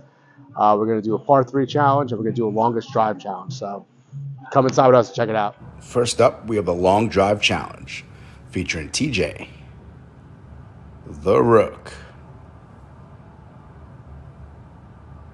and Nick Jabberjaw. All right, Nick's up first here with the longest drive. It's not going to be very long. Unorthodox standpoint. Damn right.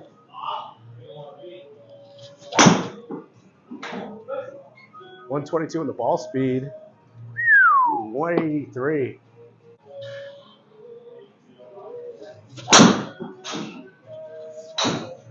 Look like Goofy when you shoot a golf club. Goofy that, you some bitch. 246 is pretty well. You're like a cartoon character. Right? Considering I don't play golf. Nick's best shot was 246 yards, as his last 3 drives did not top that, leaving his score 246 yards. All right, TJ's up. Ladies and gentlemen, you're getting a free ticket to the gun show here. Look at this. That was a pop-up. Crushed it. One pop-up for 200 yards on his first try. Not good. Oh, I hit the ground. This is not a good start. 117 on ball speed. That would be off the grid. It's not a good start. I do like the Machi combo there. Like the color coordinated very well. Appreciate it. Shorts, the shirt, the glove. That might be try. it. 149 ball speed. That's got to be good. 267.2. Will it stay on the grid? Nah, that's on. Damn. Is that my third shot? 267.2.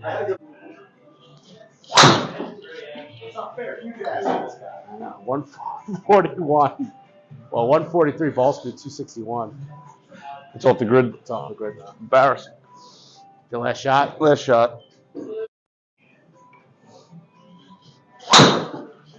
Can this be it? You already have the lead anyway, but 278.9. Jesus Christ. That's on the grid. That's good. 254 carry, 278.9. That's going to be tough to beat. All right, 5 shots for Rook. Let's see what he can do. All right. If I win this is for Chris McCormick. This is his driver. So. And if you don't? Oh, that sounded good. It's Chris McCormick. 270. What was your highest? 278? Yeah.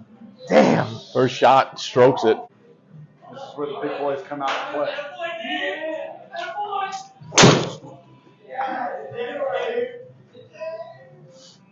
282. Let's stay on the grid. Is it hot? Oh. After some grid controversy of whether or not the rook's ball stayed in place on the grid, we had to take a second look to determine if he truly was the You're winner. not in the fairway, but you're right there. I'll give it to him. I'll give it to him. Champion. Sir. Longest drive. I didn't think I was going to go close. Sir. Woo. It's not fair. Longest Like, drive see if he can beat champion. his own number. This is like the NFL game 277. TJ's going to be here all night now trying to beat the 280. This is like 10th try already. No, it's out to the right. He won't let us move on to the par 3 challenge. Till he Yeah, does one this. more, one more. I haven't hit one solid yet.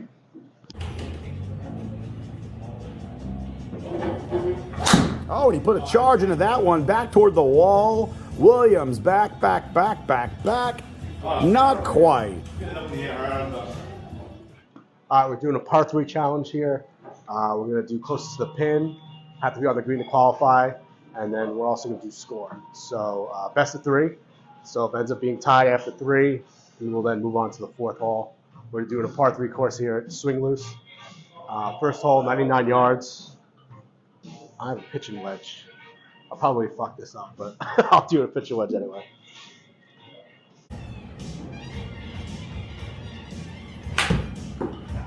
Oh, that's off a tree. Off the tree. Oh, gosh.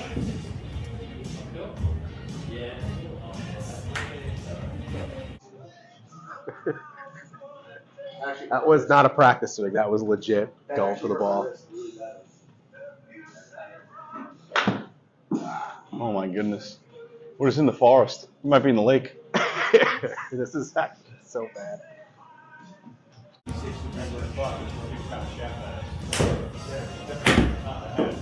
School. Nah, it's going a little left. Oh, the wind just blew it. Now you're on though. Oh, backspin. My. Backspin The took him off the backspin. green. Jesus. Oh my god. See you later.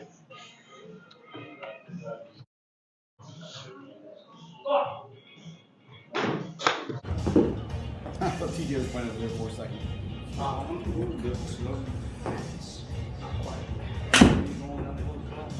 There we all go. Feels my chance for a par and my chance for a bogey.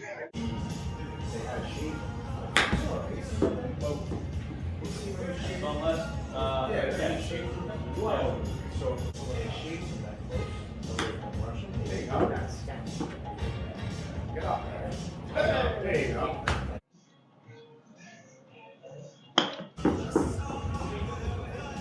Oh, wow. That went way too far. That was brutal. It's going to be a bogey.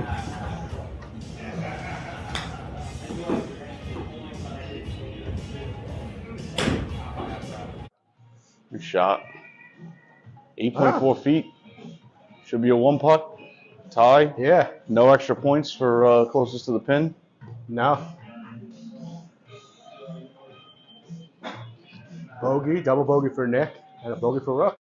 After hole 1, TJ and the Rook were tied, both getting bogeys in the first hole, and no extra points for closest to the hole. Tugged it a little left. Should be able to get up and down from there. Not on the green again. Not great.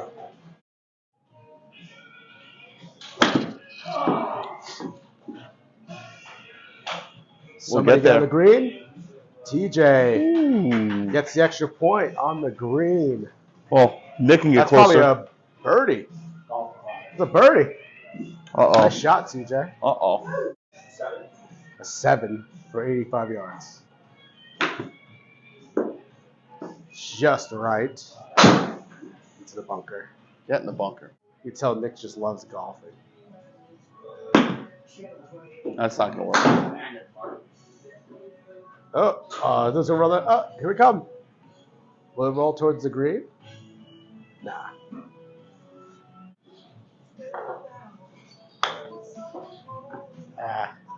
Hit it too Bite. hard.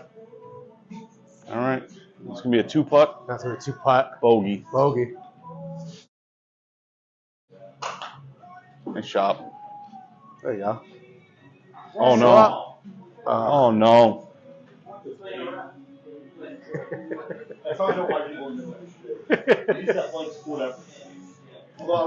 I can't when you're not good at things, just blame it on white people. Yeah. Right? Very racist. It's because white people are better at this. That's why I'm not good at it. You lost yardage on that guy. After a poor second and third shot, we're going to spare you the tragedy of watching Nick attempt to play golf and just go ahead and show you that he shanked his fourth shot and he had a pickup. Coming into hole 3, TJ had a 2-stroke lead over Rook, and Nick was disqualified after the pickup. Therefore, TJ had a commanding lead headed into hole 3, and it was his competition to lose. What are you using? Approach wedge. I hit that one a little fat. Solid. Get up. Nah, I hit it fat. Ah, that hill. Hit it fat. With a solid tee shot by TJ, all the pressure was on Rook to put this on the green and try to make this a competition again. Oh my God. My goodness. Run it up there. Oh my God. I almost Unconventional got up there. approach to a par 3. Take it on the ground the whole way. Yeah. Not many people do that. Oh, that was horrible. My goodness. How many he has yards lost did I about a lose? good 30 yards. With this thing all but wrapped up, we'll just show you TJ finishing out the hole with a par, and that will do it. TJ is the winner of the par 3 competition. All right, so I took the victory. I'm still bitter about not winning the longest drive. It was a really easy first 3 holes on a par 3 course, and I only hit 1 green, so I really don't count that as a victory. But Nick is still on another simulator. We kicked him out of this one, trying to get up on that green on the second hole. So, All right, we're back. We hope you guys enjoyed that. We saw some drop in viewership when Nick came on, but it happens. It was my fault. It happens. We're going to do one more quick TJ's tips. It's about 5 more minutes, and then we're going to come with Andy from Sane Podcast. So, be right back. Welcome to TJ's Tips. Hosted by our golf expert and graduate of Oxford Sanitations University, TJ Doyle. Today's tip is best drinks around the golf course.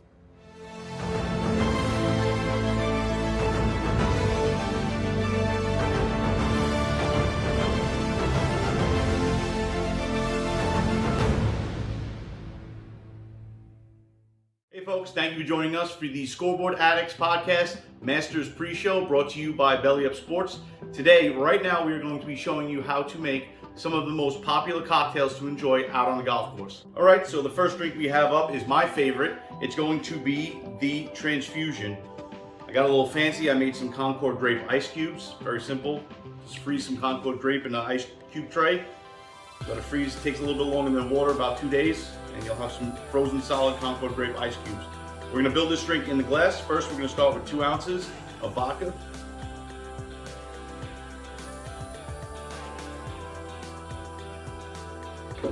Then we're going to do a 1/4 ounce of lime.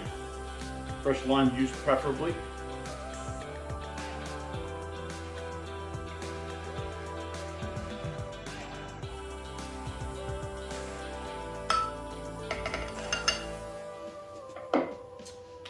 Then 1 ounce of grape juice.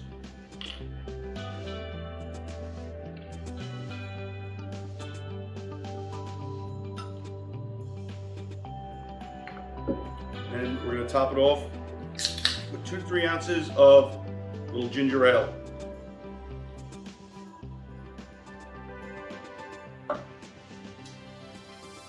Give that a quick stir.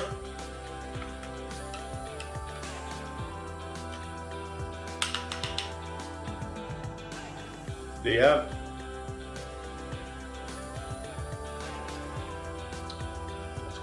Okay guys, next up we're going to do the Azalea, the staple drink of the Masters Tournament. So first we're going to start with a little ice. Some glass. There we go. 1 ounce lemon juice, pre-squeezed because it's just easier that way. 2 ounces of vodka.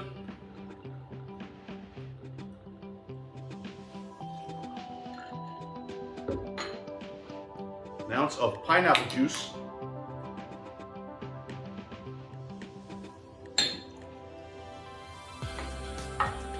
And then a splash of grenadine. I actually prefer to use a little bit of the Luxardo cherry juice over grenadine, but to each their own. I'm going to shake it up.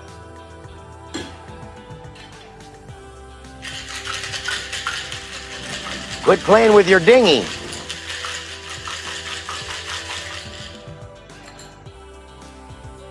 Strain this in there.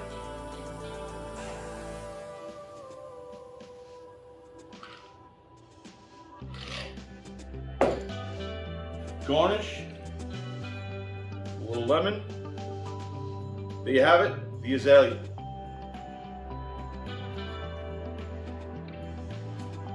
Oh yeah, that's dangerous. You can pound quite a few of those and then be one of the people on the course streaking across Augusta National and then getting arrested and thrown out forever. Okay, last but certainly not least, we're gonna go with the John Daly, essentially an Arnold Palmer with a little vodka hidden in it. We're gonna start with 2 ounces of vodka. Pour right over our fancy golf ball ice molds. And we're gonna do equal parts of iced tea and lemonade. Some people like sweet tea. I happen to have a little Arizona lemon iced tea. And then I like to use a little homemade lemonade. Just pretty much squeeze a bunch of lime, simple syrup, and I use club soda instead of water. That's why we're gonna stir this drink and not shake it.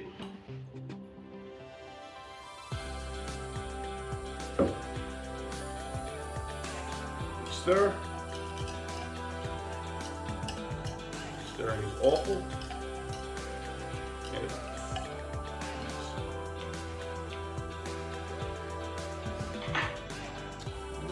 here we go.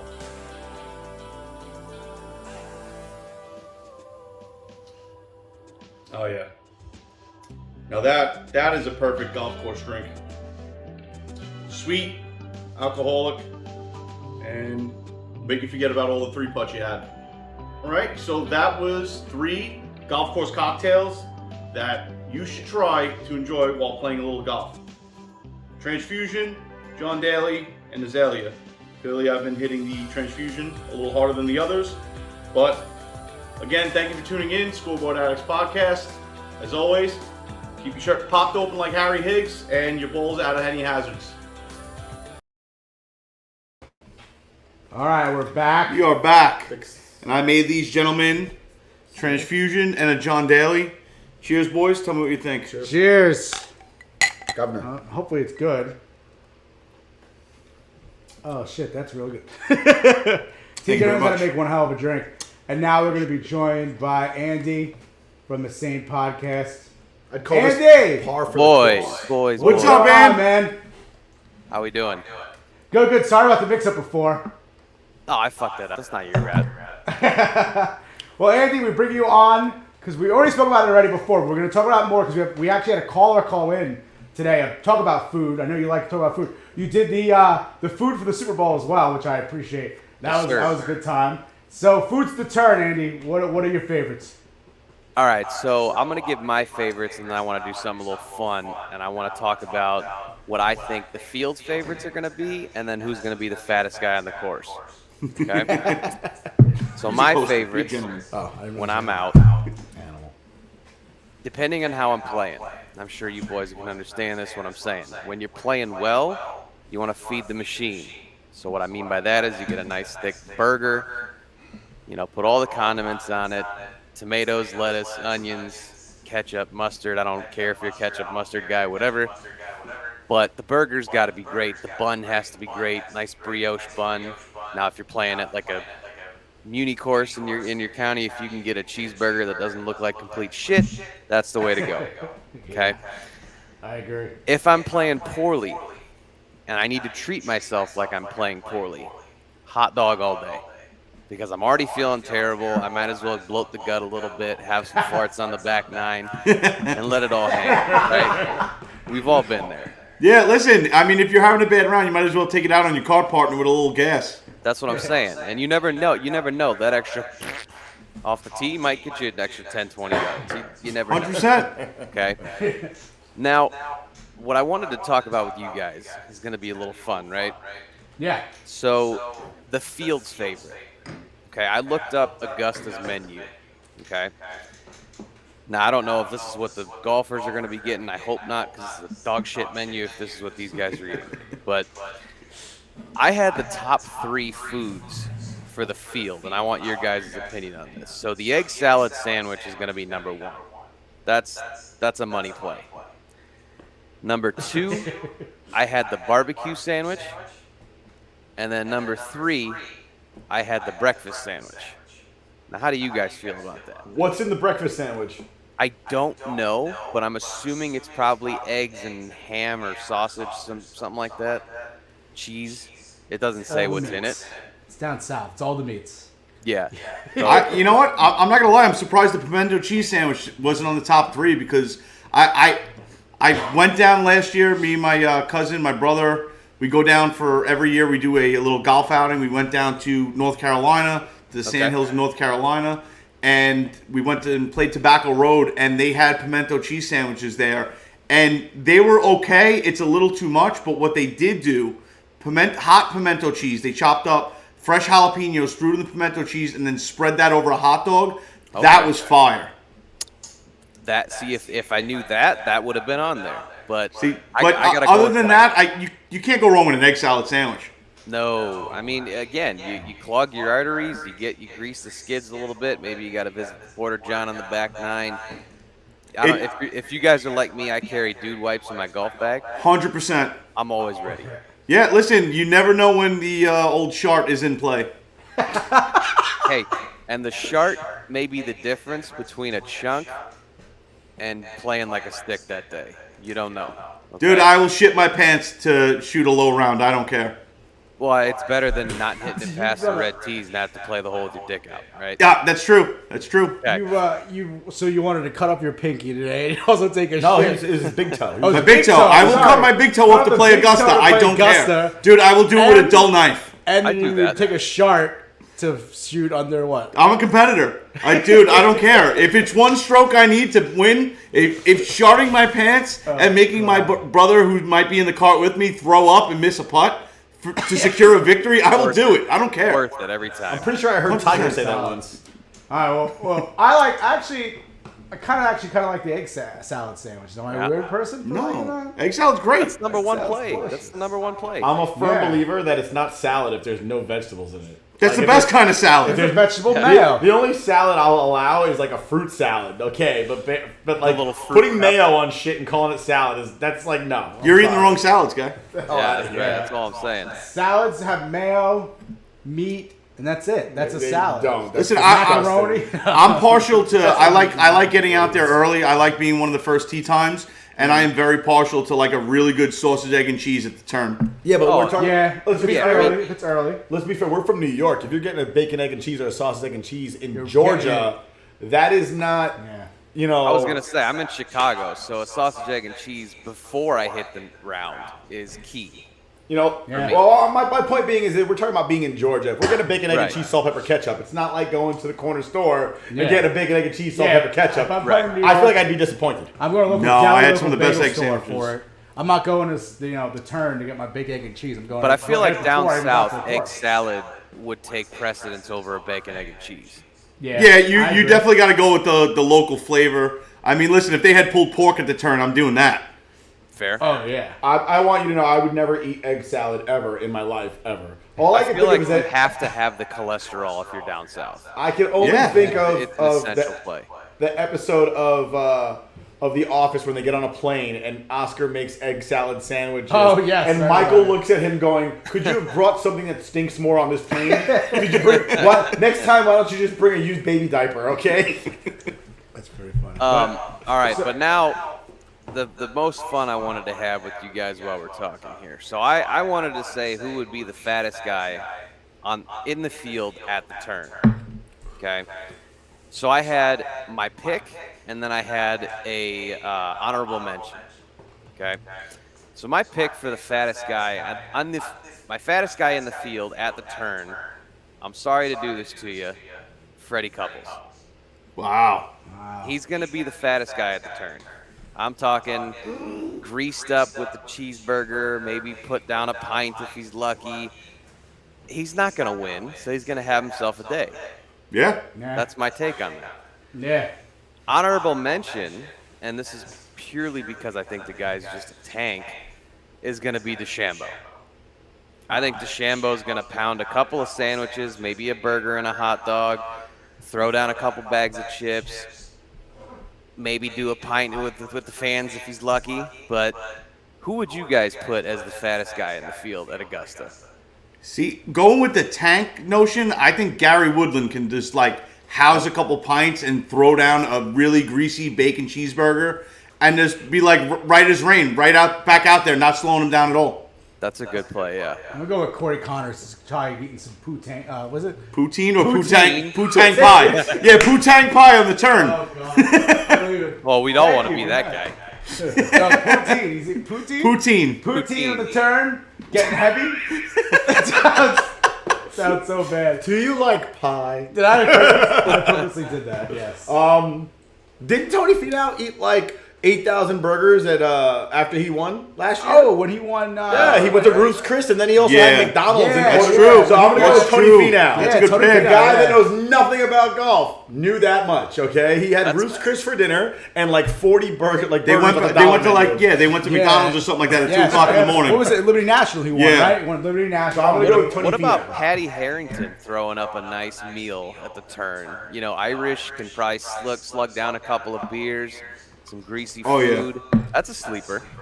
You know what? I wouldn't be surprised if he just like, give me 2 shepherd's pie and like 6 Guinness, and we're gonna get right back out there. I'd want to be that guy's delicious. So Andy, I hate to switch things up, but we did get a caller, so I'm just gonna put it on. I think it should be able to hear through the mic, right? How's it going, fellas? This is Brian from Staten Island. First time, long You good? time. Got a quick question about one of my favorite Masters traditions that they do every year. Every year, the prior year's champion curates the menu of the champion's dinner based on their preferences. What do you guys think Hideki Matsuyama of Japan is going to curate for this year's menu? You think he's going to throw anything wild in there? I'll hang up and listen. That's a good question. That's a good call. You heard it? Everything's good, right? Good? Yeah, that's All a good question. We'll start with you. What do you think? Man, Matsuyama for a dinner for the field. You know what? I gotta think Matsuyama's gonna come in and he's gonna try to class it up, right? He's not gonna go run-of-the-mill, cheap, crappy sushi. I think we're gonna have nice sushi rolls, maybe some what do you call it? The chicken taco or chicken wrap thingies that you can the chicken lettuce wraps or something like that? Yep. A little P.F. Chang's action? Yeah, and you know what? They're going to start it with a salad that has that peanut dressing on it. Oh, yeah. Unbeatable. I think that's the way Matsuyama goes. See, set me up. I would like to. I mean, I don't think it's unfathomable because it's just still a small group of guys, you know. Yeah. But maybe a little A5 Wagyu steak. I was thinking the same thing. Or at the very least, maybe little A5 sliders, little Kobe sliders. You know, get that meat ground up in there. But I think there's definitely going to be some like fresh fish, like some hand rolls or just like regular sashimi. Absolutely. And then I don't think, I mean, I hope this doesn't come off, you know, like racist or something like that. But I think Japanese, I think of friggin' fried rice, and I love fried rice. Sure. And a good fried rice, you gotta, you know, throw that sake in there to get that flavor with the soy sauce. It's just, you can't go wrong. No, I'm now sorry. with your fried Rook rice, already do you said like the racist pineapple thing. in it? Oh yeah. Rook Don't said repeat it. Rook said Don't repeat it. Peking duck. Peking's duck is Chinese. That's not racist. I just don't know my culture. I mean, I'm stupid. That's not racist. Yeah, then why did you say I'm an idiot. Yeah, okay, fair enough. That's ignorance is not racism. Yes, it is. Actually, it is. Sorry. Maybe a racism is racist. Yeah. Maybe a mix of all of it. You get some rolls, you get the Wagyu, you get the salad with the peanut dressing, you get the sake to wash it down, but you still got like a nice craft beer on tap or something. Oh, you know yeah. what, though? I could see him sitting there and just being like, you know what? Fuck these Americans. And just being like, we're getting McDonald's, boys. I know everybody will like that because you also got to take into consideration that there's somebody in there that doesn't like sushi. But too bad he won. No, yeah, it's my time now, baby. But one thing I do know, and you should know about Japanese people, they are accommodating to everybody. They don't want to offend anybody. I have a way to make sushi. Everyone's gonna like it. You pull a Danny DeVito from It's Always Sunny. You bring in the naked girl with the sushi on. Dustin Johnson, Tiger Woods are having a great night, right? Come on. And then Tiger wins and does the same thing next year. Yeah, he's like, this is great. I almost spit my drink everywhere. Tiger, it's supposed to be sushi on a girl, not Denny's breakfast. Yeah. Or it would be Tiger on the girl. You don't wash. Sorry. You don't wash your plates and use them the next day. All right, so I think the obvious, the next question would be, if you won the Masters, what would you be on your dinner menu? What are you feeding to all your ex-champions? Phenomenal question. I got this covered right. So we're doing two options, okay? First option, you get to have a blue cheese crusted steak if you choose. Second option, I gotta go with my home culture. I gotta go chicken parmesan. It's my favorite meal that I could ever have, but I don't want spaghetti with it. I want penne or masticcioli as the pasta, and I would employ my grandmother to make her homemade gravy for this. So you either get chicken parmesan or you get the blue cheese crusted steak. You can choose whatever you pick. Your appetizer, I'm gonna go again home culture. We're gonna go gnocchi. I want that out for everybody. You also can do the salad. And then for a dessert, cheesecake. And then drinks, get whatever the fuck you want. I don't care. Everybody's getting tuned up. We're having a good time. It doesn't matter, right? Excuse me, I keep coughing. I'm trying to get all the cold. See, so I think I go like just the fat Americana. I think we started off the appetizers just like the best mac and cheese you can make. Like just real good homemade mac and cheese with a nice crust over it and like a nice breadcrumb crust over it. I think that's a winner. Next is like buffalo wings and also like pork belly. Jalapeno poppers coming out. Is that no, I won't go that. I won't go that dinerish. I won't go fries with cheese and gravy. But I'm thinking like really high end buffalo wings and then just like pork belly on the side. Maybe a little maple syrup glaze along with the pork belly, and then I'm going a good fat like 20-ounce ribeye steak, bone in. I feel like that's the menu at Applebee's. Yeah, or like Outback Steakhouse, what it wants to be. I mean, yeah. Honestly, I don't know. My two favorite meals that my mom makes are lobster fry. She makes like a fra diavolo. That's delicious. So she'll make it like seafood marinara. So it's everything. It's mussels, it's clams, it's shrimp, lobster tails. But like they get like flippers. So everybody, it's not like just one tail. It's like 10 flippers in there. Yeah. So everybody gets a piece in linguine. And it's in a big bowl and it's delicious. And I throw my red pepper flake in there to make it fra diavolo. Yeah. Okay. And then also pernil, so like roasted pork shoulder with it's I don't even know how to describe arroz con gandules. It's like rice and peas in there. Yeah. That's awesome. And with like bits of ham like cut up in there on the bone and whatnot. So I would probably do something like that. And then like for dessert, it'd be like flan and cheesecake.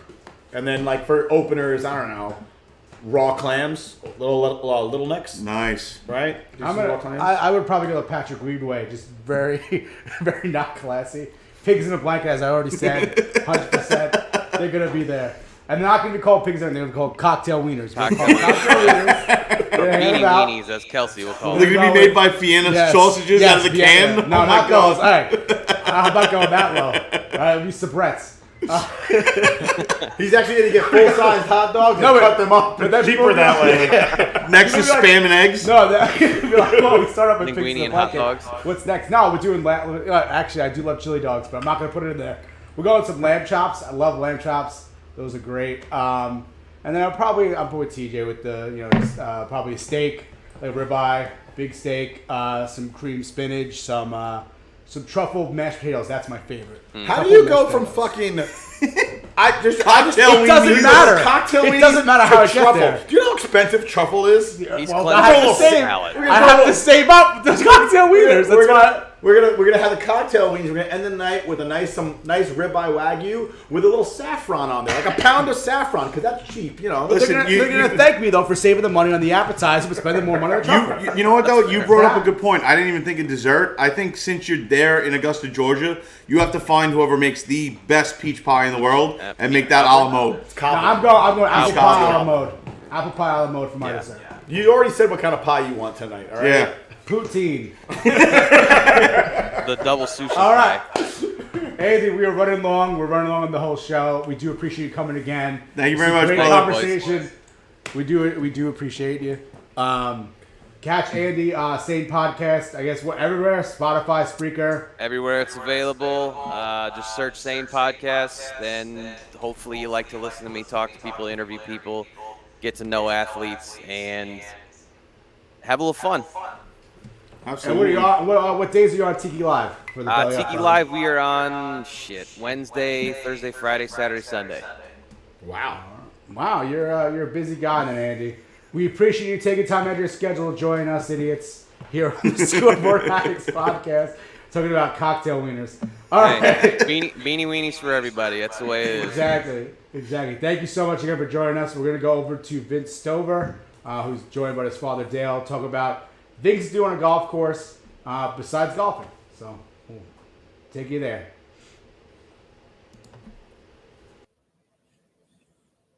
Hey everybody, it's the Sports Stove Podcast. I'm Vince Stover, my dad Dale Stover here with me as well. We come on every Monday, Wednesday, and Friday on Belly Up TV, 7 o'clock a.m., 2 p.m. And of course, you can catch the Sports Stove Podcast anywhere you get your podcast. And we count it a privilege to be a part of this Masters preview show from Belly Up. And Dad, we're going to talk a little bit about golf today. Let's start off kind of in general. Neither of us are professional golfers, but we both enjoy golfing. And I still remember the first time we went out together, par 3 course in Missouri, if I remember correct. Do you remember that? I don't. I don't. So maybe I didn't do well, and I'm trying to forget. I don't remember. So it was so memorable time, father and son together. Yeah. Masters is coming up this next weekend. What's the first thing you think of when you hear the term Masters?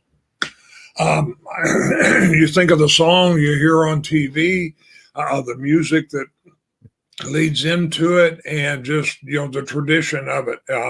It's if you're going to watch one golf tournament a year, it would be the one you would watch. There are several others that I'm kind of interested in sometimes, but to me, I'm always going to pay some attention to the Masters, and especially when you get to the final round or on Saturday and Sunday. But it's always interesting to keep up with who wins it. Again, you got the great tradition. A guy can be a great golfer, but it's something when you win the Masters and the green jacket. And I think for the most part, they've done a great job at keeping that. They've worked hard at keeping the tradition and keeping it that way. Yeah, they really have. It's interesting to see kind of the direction they decide to go with it every year. And you're right. The first thing that I think of too, Dad, is really not the golf. It's the azaleas. It's Jim Nantz. Hello, friends. It's the music in the background. It is tradition. You talk about the old guys teeing off to start the event and everything like that. The par 3 event, all the different things that go on in the Masters just make it special. Yes, yeah, it does. And that's neat that they bring those guys back and tee off at the start. And that's part of the reason they can keep the traditions, because they haven't forgot the past. And they can still, have great competition. And I think any sport or any event can learn from that when you kind of just let people not know about the past. I mean, these guys now, I don't know if you ever watched Arnold Palmer or Jack Nicklaus play, but you know about them because they keep telling you about them. And if you want to keep the history, then that's how you have to do it. Yeah, that's a great point. Great point. The one thing I kind of think about, Dad, is I asked you, and I didn't ask you before we started this, about what first came to your mind. Neither one of us thought of golf. when we start thinking about the Masters. And that brings us to our topic today of things to do on the golf course other than golf. We use golf as a enjoyable thing. When I was in high school and college and out of college and stuff, we would go together and we went to the old goat farm is what we called it. The old $5 9-hole course in Murfreesboro, Tennessee at the VA hospital. We go out and we had a good time playing always.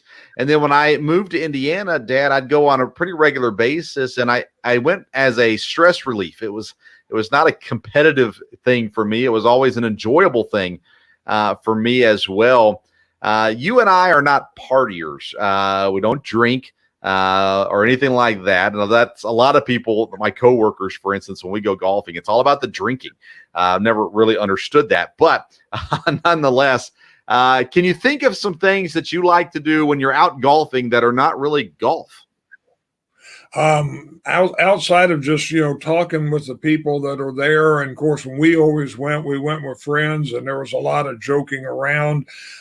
From there, I played with some guys where we worked when you were younger before then. And the same way, we always had a good time talking, with Kermit Dickerson and those guys. And when I was first learning, there was a lot of teaching sometimes went on about that. And you learned etiquette and how to play. From there. But like you said, we're not partiers, we're not gamblers. That can be a big part of golf too. From there, now we have ate snacks when we golf before and have enjoyed that.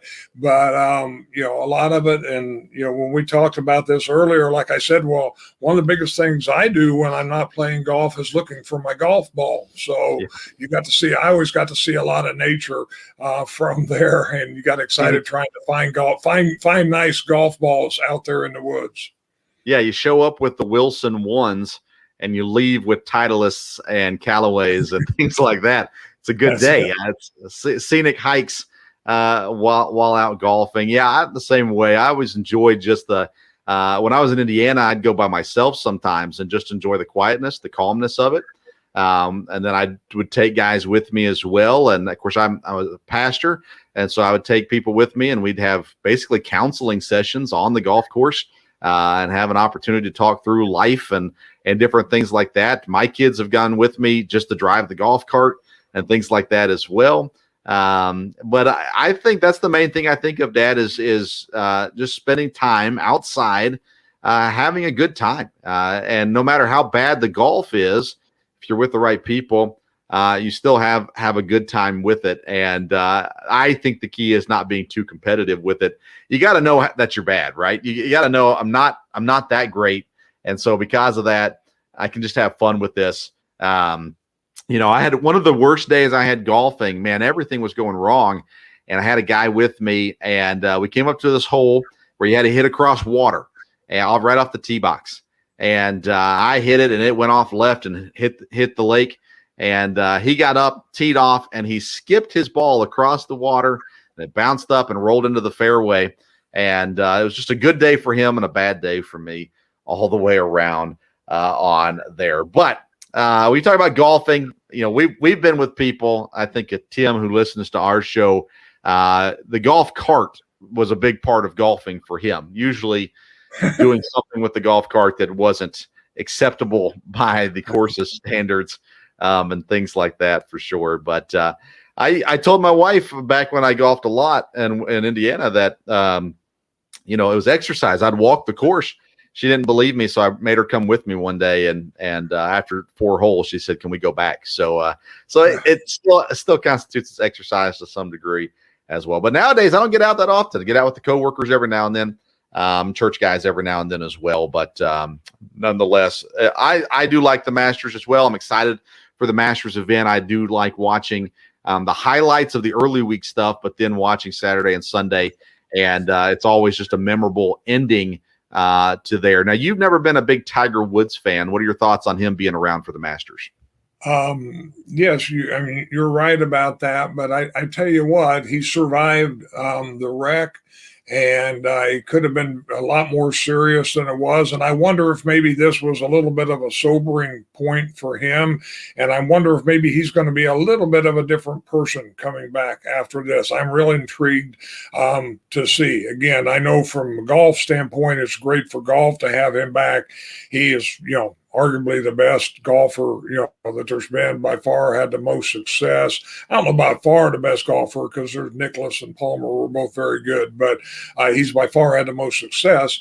And I'm just interested to see if to see him, hear him more, and just see if this has changed him a lot. All right. Well, again, thank you for letting us be a part of the Masters preview show. We sure appreciate it. We're from, again, the Sports Stove Podcast. I'm Vince Stover. My dad, Dale Stover. You can catch us every Monday, Wednesday, and Friday, wherever you get your podcasts. We're on Belly Up TV, 7 a.m. and 2 p.m. on those days as well. As we normally say, until next time, we'll see you around the Sports Stove. All right, we're back. We're back like a bad case of crabs. How was that John Daly there, Nick? Yeah. Who's John Daly? Never met him before. This is actually pretty strong. Thanks, TJ. I guess I'm staying tonight. So things to do on a golf course, guys, besides golfing. One of the ones they missed, which I appreciate as a lawyer, is business. Business always gets done on a golf course, besides, business guys who love talking about all that business. How many times can I say business? I don't know. You tell me. All right, well, what do you guys think besides golfing? What things to do on a golf course? Gambling. They didn't miss gambling. Easy there, Jordan. Gambling, 100% gambling. Listen, especially if you're playing with guys that maybe not that great at golf, or just looking to have a good time, don't take it too seriously, or let's say in my case, I take it way too seriously and I suck at golf.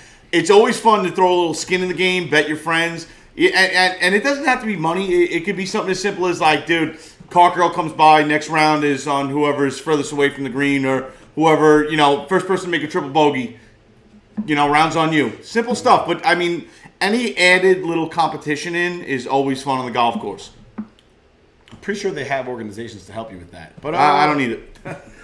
That's what everybody says. Honestly, I talk about business. I've always enjoyed like racing with the golf carts and trying to push each other into like a ravine or a water hazard, giving each other the business in that sense. That's always a good time. If you haven't almost died in a golf course on a golf cart, I mean, that's not living. Are you really golfing? I mean, or in a porta-john on a golf course. I almost got hit by a golf cart. Excuse me. In a porta-john. It was the handicap porta-john too. So it was a double wide. Like you could really fit a golf cart in there. I got inside the porta-john. I thought to myself, this is a mistake. I'm with a whole bunch of guys on a golf course. During a bachelor party. During a bachelor party. I'm like, this isn't right. And I immediately opened the door after I went into the porta-john. And I just saw a golf cart coming at me at about 10 miles per hour. I dive out of the way. The golf cart gets stuck in the doorway.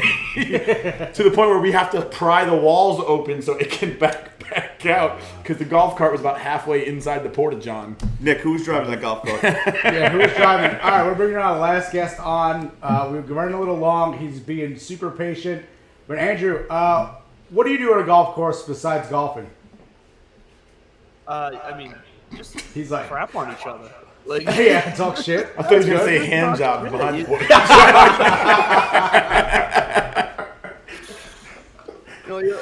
You always try to see who can get down the steepest hill with the golf cart without flipping it. I mean, you do some goofy shit.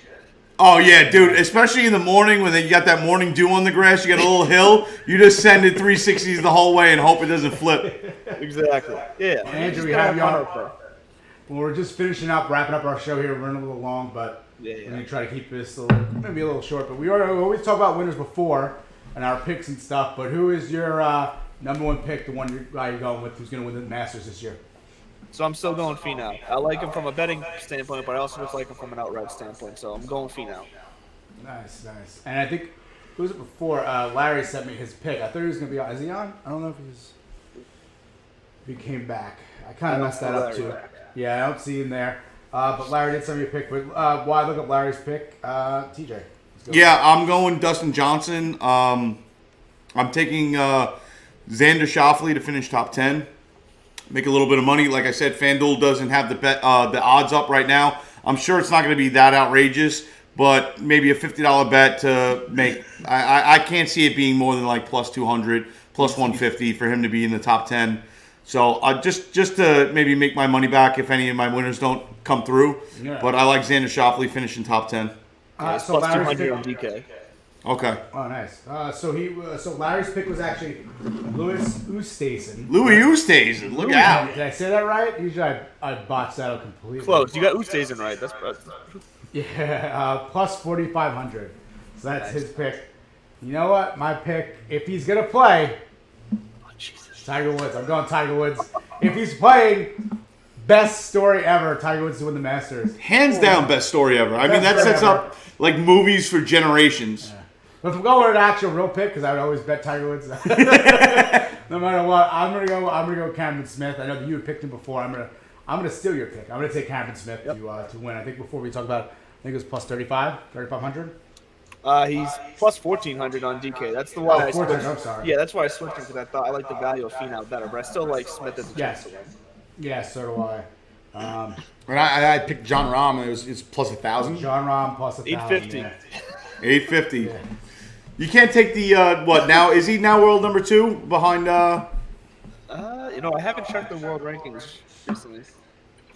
So I know he just got bumped out of world number 1, so I don't know if he fell into 2 or if he fell. Wait, did you say I can't pick him? No, you can pick him. But I'm just saying it's not like out of this box, you know. He's but I didn't pick him based on his rank. I don't know what his ranking is. You picked him because he's Spanish. That's 100% why I picked him, because he's Spanish. And that's Arriba la raza. Andrew, how do you feel about world number 1, Scotty Scheffler, coming into this? Do you think he's got a chance here or not? Look, he's been hot. I don't think he has a chance here this week. I think he's going to be a high bet person that disappoints. But look, he's been on fire this year. And it is a shock to see Scotty Scheffler hit the world number 1. It's just not a name you would have thought a year or two ago that would ever get there. But good for him. But I don't think this is his year at the Masters. You know what? I seen the what was it? The what was the last tournament down in way down south? No, in Texas. Just the one they're playing this weekend, Valero? No, last week's. Oh, they had the WGC. Right, the WGC, right. And they showed a picture of him 5 years ago as a fan, and then now he's world number 1, and it's like, holy shit, dude! Just that like. That's insane. Cool. Like, just bringing everything back around. I'm standing on the sidelines as a fan, and now I'm the world number 1. Like, it's insane. Golf is great. Amazing, right? You could be a fan your whole life, play the game, and then all of a sudden, everybody else is looking up to you, and you're just inspiring a generation of a whole another generation of kids to be you. Where 5 years ago, that's where you were. It's a beautiful thing. And Andrew, since we're running long, we have you here anyway. We were talking before about top Masters moments. I know you wanted for that segment, but as a golf podcaster, Divots and Pivots, what is your top moment? Look, just because it's such an easy pick, but the 2019 Tiger win, I wrote multiple articles on just because it did move me to tears.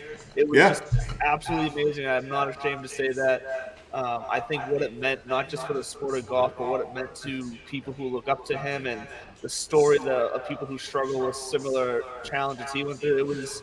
It just transcended the world of golf. And so I got to say that. And to your point of if he were to win this year, how it being the greatest golf moment ever, I think if it happened, 2019 we all cried. If it happened this year, I don't think it'd be much crying. I think it would just be absolute like pandemonium excitement. 100%. It would go from tears to just cheers all over the place. The thing I love about that 2019 win is, Tiger had that whole big in everybody's face, like he has to like have his divorce and all his dirty laundry aired out for the world to see, and because he's the best golfer, the greatest golfer in the world, it's just it's out there, it's unavoidable. And it's amazing how he came back through all of that, and he kind of almost changed. He kind of was now having fun on the golf course and smiling more and interacting with these fellow golfers instead of treating them like, dude, I want to fucking destroy you and make you kill yourself after this round because you, like, at this moment, like, we're enemies and I'm taking you down and it's personal. And then he comes back and in 2019 he's a more fun-loving guy. He's smiling out there. He's having a good time with it. And to have that win and then, you know, embrace his kids afterwards, it was just one of those, like it's beyond golf. It's like life. You know what I mean? We can all relate to it. Shameless plug, but it sounds like you read my article dominating the golf club that you can find in the archives on Belly Up, because that's almost word for word what many of my paragraphs were about. You know, Andrew, I wish that were the case, but unfortunately, TJ never learned to read. I am illiterate. That's why he gets away with cheating on his scorecards, right? All right, we actually got a voicemail for Andrew. Let's see if this is something you could help our friend with here. Oh wait, give me 1 second. Sorry. Technical difficulties. Commish Cooper, I'm gonna stream. Yeah, this is your boy Eric Nightingale, and I'm in a lot of trouble. I need to know the difference between best album and best record on the Grammys. I got a lot of money on this. I don't know what I'm doing, and if I fuck this up, some guys are gonna break my legs. I'll take my call off air. Thank you. Bye. We told we were doing picks, but I guess he thought we were doing all picks, not just the Masters. Do you any help? Any advice? Wait, what was that? Best album or best? He doesn't know the difference, so he doesn't know who to bet on. Best album or best record. Really bad start to have your legs on the line. Yeah, that's what you call a gambling problem. Yes, it is. These guys are both 2 steps away from being that guy. I am not like Eric Nightingale. Betting on the Grammys. I feel sorry for Mr. Eric there. I know nothing about the Grammys. So. Dude, I love it. Man after my own heart. This is what happens. We put our number out there on the internet, and this is what comes up. Just be glad it's not the Latin Grammys. Well, since we're running along, Andrew, we do appreciate you sticking around, watching the whole show. I hope you enjoyed it. Hopefully, Nick's swing didn't blind you during the golf segment. It added some chuckles, so I appreciate it. Was I right when I said he looked like Goofy? Look, it was. You know what it was? It was the like. Yeah. The way leaned over stance. He has a good waddle. I'll bring it. Waggle. The waggle. He's good. Nick's gonna beat me up later. Andrew, thank you for sticking with us. We appreciate it. Cheers, brother. Enjoy Masters Week. This is our Super Bowl. Yes, basically Super Bowl. Masters Week. Love it. Have a good night, guys. Good night, man. Thank you. You're lucky we were on video right now. I would have cracked you with that bottle. All right. Well, we just want to say thank you again to all sponsors. We have Yeats. Use promo code BELLYUP. We have Manscaped, which is BellyUp. I think the promo code is BellyUp Fantasy. Pristine Auction. If you go there, sign up, register on their website. I think the register with BellyUp is the promo code again. Shocked Energy. Oh, and Shocked Energy. We almost forgot, actually, before we go. Let's just play it now.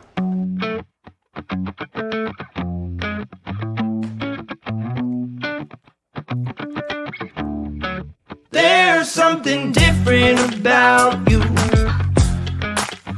I'm feeling different now that I found you. There's something different about you. I'm feeling different now that I found you. And that's Shocked Energy. Use promo code SAPOD for Scoreboard Addicts Pod. So SAPOD, you get 10% off. What do they got? 2 flavors, right? Watermelon and green apple? Green apple. Dude, the green apple is, that might be the one. Yeah. That might be like, go with the green apple? apple and out on the golf course, you throw a little vodka in there, a little Tito's. You're good to go. Yeah, obviously we like drinking on the golf course besides Clearly. golfing. We want to just thank everybody again. I think we got all our sponsors. Yeah, it was Shop, Yeats. I think Yeats and Manscaped will 10% off the boxes. And then Bob will be reaching out to you to get you your Manscaped box over to you as well. Yeah, congratulations. Awesome Teletubby video. Yeah, awesome Teletubby video. We do appreciate that. And just enjoy it. Hopefully your balls in your face will thank you for sending that Teletubbies. Yeah, you got to keep them clean. Yeah. All right. Trim guys. like a fairway. Yes. Thank you so much. We appreciate you guys tuning in, and we'll see you around. Scoreboard Addicts Podcast. We're on Twitter as Score Addicts Pod. We're on Instagram, Scoreboard Addicts Pod. I think it's Scoreboard Addicts Pod on Instagram. Facebook, just search Scoreboard Addicts Podcast. We're on TikTok now, Scoreboard Addicts Pod. And Obviously on YouTube. And on YouTube, obviously. And Tiki Live. We're on Burns. Tuesdays at 7. So Tuesdays at 7:30. Saturdays at 7 on Tiki Live. And then we're on Burns Radio. They have a new style now. It's not a time. It's just a rotating set of shows. So we're on the Friday and Saturday rotation. So you'll catch us there as well. So we do appreciate it. And obviously we'll be doing a live show Wednesday again on our YouTube channel. And we'll give more picks, more in-depth analysis between me and TJ. Do PJ picks from the Masters. And then keep your phone calls coming. We'll definitely pay you guys during the show. You're regularly going to see your Des Gen Zeno with our intern Stat Guy Sal, who is right now he's taking notes on WrestleMania, so we'll probably have a little discussion about Mania on Wednesday as well. Yes, and we have WWE trivia every week, so we do appreciate you guys sticking with us. TJ, final thoughts. I'm pissed that Sal's not here because I really wanted to get him messed up. He's watching WrestleMania, man. I understand. I know he's like 5 blocks away, but I wanted to get him lit. Open the door and Sal, get over here. Listen, I'm off from work tomorrow. I may show up at his house at like 3 a.m.